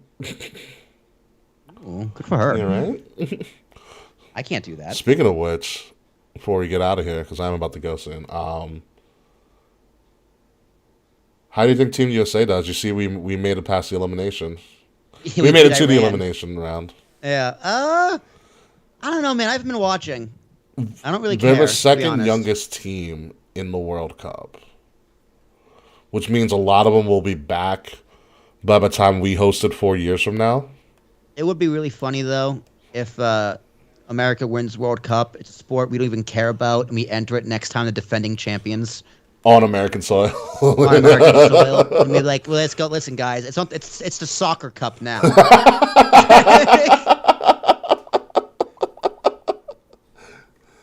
No, it's pretty nuts. I've watched all of their games. There's only been like 2 or 3 of them. They're not a bad team. They're just young. No, and the World Cup's fun to watch. I just Yeah. haven't watched it. It's on so early in the morning, and That's the only shitty part, yeah. yeah, I got to turn Hulu cable, and it's just like I'd rather watch YouTube. The World Cup is one of the only events I love to watch in another language. Oh yeah, that's on Spanish. Yep. Yeah, for sure. No, you are correct. That is the most correct statement you have said all night. It is probably it's probably when Telemundo gets the roast ratings. They have the rights, yeah. Well, yeah, because Telemundo's a part of NBC, I believe, or Fox. Well, there you go. No shit. Mm-hmm. Yeah, no, I would. I love Spanish announcers doing soccer. Yeah, it's great. They're so excited. So excited. They get so excited for a yellow card. And then when someone hits a goal, oh my god. I love them. And then you ever watch a Spanish announcer during like a baseball game? No. They're fun. Especially when it's like a home run, they're good. No, no, no, no, no, no, no. I mean, Spanish people are just awesome. I love that Latin culture, dude. I love it so much. They're so It really is the best. Yeah, you gotta watch a Spanish announced team call a home run. It's really good. It is knocking thoughts. What's the next movie I'm gonna go see? Oh, by the way, next year's gonna be dominated by Jonathan Majors. If you haven't seen already, you know who Jonathan Majors is? I don't know who that is. He's in The Walking Dead. He's a black guy in The Walking Dead. He is going to do. Well, he signed a multi-year deal with Marvel, so it's going to be the next upcoming Marvel movie, which also features. Yeah, he's gonna be just which fine. also features Bill Murray. Amazing. By the way, but also he's going to be the main antagonist in the third Creed movie. I still have to see Creed 2. You never saw Creed 2? No, the first one was excellent though. I love Michael B. Jordan. Creed 2 is really good. Yeah, he's such a great actor. And that's the same guy. The director of the Creed's also the Black Panther. Same person, Ryan Coogler. Oh. Ryan Coogler. I saw the trailer for Creed 3, and it looks phenomenal. Yeah, that's Jonathan Majors as the antagonist. Yeah, it looks really, really good. And I looked at Jonathan Majors, I was like, this motherfucker's ripped. It's like, hey, Ricky, black actor. Do you, like, he was on the Daily Show, and Trevor Noah was like, what's your body fat? He's like, it's like 3.5%. Jesus. Yeah. That's intimidating. Yeah, no, I didn't like when I saw him because he was on the show Loki as He Who Remains, and he was not that big at all. Hey man, you gotta get on those steroids for Creed boxing. for boxing, yeah. Yeah, you get on those steroids. Yeah, Creed 1's excellent. Creed 2 is better. Creed 3 will not feature Rocky at all, thank God. That's fine. Well, his story's over. When you see Creed 2, you'll be like, all right, his story's over. We don't need to see Rocky anymore. We can move on past this. Hey, man, I do love me some Rocky though, Adrian. I got brain damage, Adrian. Yeah, I'm gonna do it for you. No, Rocky's good, but I think his story ends after Creed 3. After Creed 2. When you see Creed 2. Yeah, dude, he's not needed in these movies. Michael B can carry it. It's fine. Yeah, Michael he's a great actor. He's so good. Oh, look at Like, I did love Rocky Balboa when like old Rocky loses to that black dude. I will say, Michael B. Jordan also, got a boost from playing one of the best villains in Marvel movie history. Warmonger? Killmonger. Yeah, dude, like I was watching it again, I was like, fuck, this guy has such a good point. I was like, I don't want to agree with him. I was like, T'Challa, your dad really fucked up, bro. I was like, he's got all the, he's right. I mean, he's wrong. He's a dick about doing it, but he's fucking right. Yeah, he's justified. He's justified. I was like, he fought in Iraq, like, like he's a killer. He is literally a killer. Also, Andy Serkis steals that movie for a little bit. I love Andy Serkis. He was in it for. He's like, oh, I made it rain. He was. You know what? He didn't overstay his welcome. He's playing Andy Serkis. Yeah, like, he was in the movie for just enough time. Yeah, I mean, he also was perfect. He's in Ultron too. Is he? Yeah, because that's where they go that's when they fight Ultron on the ship. because they're like, who? Because he's the only one that knows how to get vibranium in the Marvel Right. world. And so when the Avengers go to stop him from getting more vibranium, Ultron's already there, and Ultron's the one that cuts off his hand, cuts off his arm. Oh. Yeah. I gotta go back and watch that too. I've only seen that one once. Ultron gets better the more you see, because you realize also because Ultron is also a really good villain as well. He's also one of the funnier villains because he's just a wise ass. I always forget Ultron was a movie. It's one of the forgotten Avengers movies because Endgame, Infinity War were so big, and the first Avengers movie was just blew everybody out of the water. Was Ultron before or after Civil War? Right before. Right before. So yeah, it was like okay. So that was like the first butting heads of Captain America. Yeah, and it goes Tony Stark. it goes Ultron, Ant-Man, Civil War. Ant-Man was fun. It's all about Luis, the guy who tells the stories. I love the movie. I love the I forget what like the skit or like the line or whatever the gimmick or the fucking thing online. It's like why doesn't Ant-Man just crawl up like go tiny, crawl up into Thanos' butthole and then enlarge himself? Yeah. Oh man, there's a whole how it should have ended about the different ways they could have ended Infinity War and logical fallacy. Yeah. No, that's good. But Andy Serkis is in Andor. I love, dude. I'm so glad Andy Serkis is like getting like roles we can see his face. Yeah, he doesn't play Smeagol. Yeah, he's not just CG all the time. I mean, dude, he's excellent. He's a great actor. He's great in the Planet of the Apes. Which one? All of them. He's the main ape in Planet of the Apes. Huh? I did not know that. He's Caesar. He's Caesar. I did not know he was Caesar. Yeah, Andy Serkis is Caesar. Interesting. Yeah, he should have won an Oscar for. He needs like a lifetime Oscar for his fault. the groundbreaking work he did in film. Yeah, as Smeagol and Caesar. Yeah, and Kong. He was King Kong too. Ha, that's awesome. Peter Jackson's King Kong. I love Peter Jackson's King Kong. I thought it was a great movie. It's about a half hour too long, but it's great. It is a very long movie, but it's really good. Wow, I did not know this. I know Andor's a drag from what you've probably seen, but Andy Serkis shows up and it gets exponentially better. I haven't seen any of it. So okay, I will tell you this. First season just ended? The first season just ended, yeah. Yeah, I'm going to watch it. Yeah. It's good. It takes a while to pick up. My only advice is watch the first 3 episodes at once because the first 3 is just one really big episode. Right. I'm going to watch it. I was watching Clone Wars and I was like, ooh, but wrestling. I started watching 97 Wrestling again. So how far are you in Clone Wars now? I'm still at season 4 Clone Wars, about 5 episodes in. Okay. Where like the clones are on like the Umbra planet, with the new commander who's like kind of a bad guy. Yeah. He's a dick. He doesn't consider clones people. Okay. He has the 4 arms. It's like General Killian or something. I know who you're talking about. Yeah. Yeah, that guy. Okay. Yeah, you're getting there. You're getting there. Yeah, no, it's getting darker. Yeah, it's getting Getting good. darker. It's getting really good. Hey, I'm very excited. I gotta sit down and actually binge it. Listen, I'm very excited. when you 5, 6, like the last 3, 5, 6, and 7 is just a rush. Yeah. Of a lot of information all at once. There's a fucking war. Yeah, it's yeah. rush. Like I love how Disney Plus has like hey, here's the section Star Wars in order. I'm like, oh, thank you.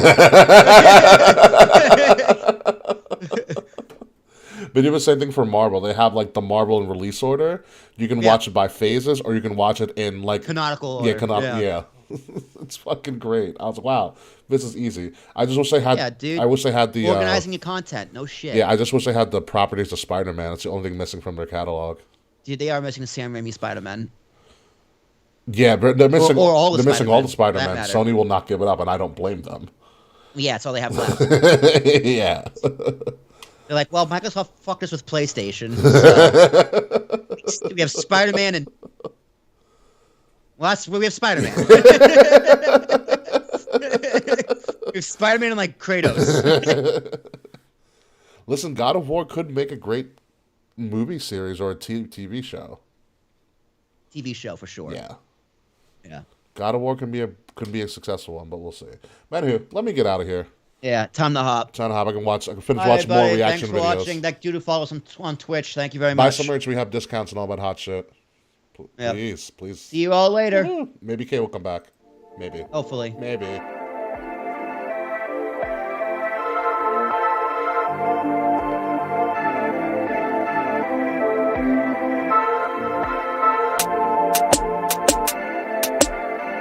Midnight music.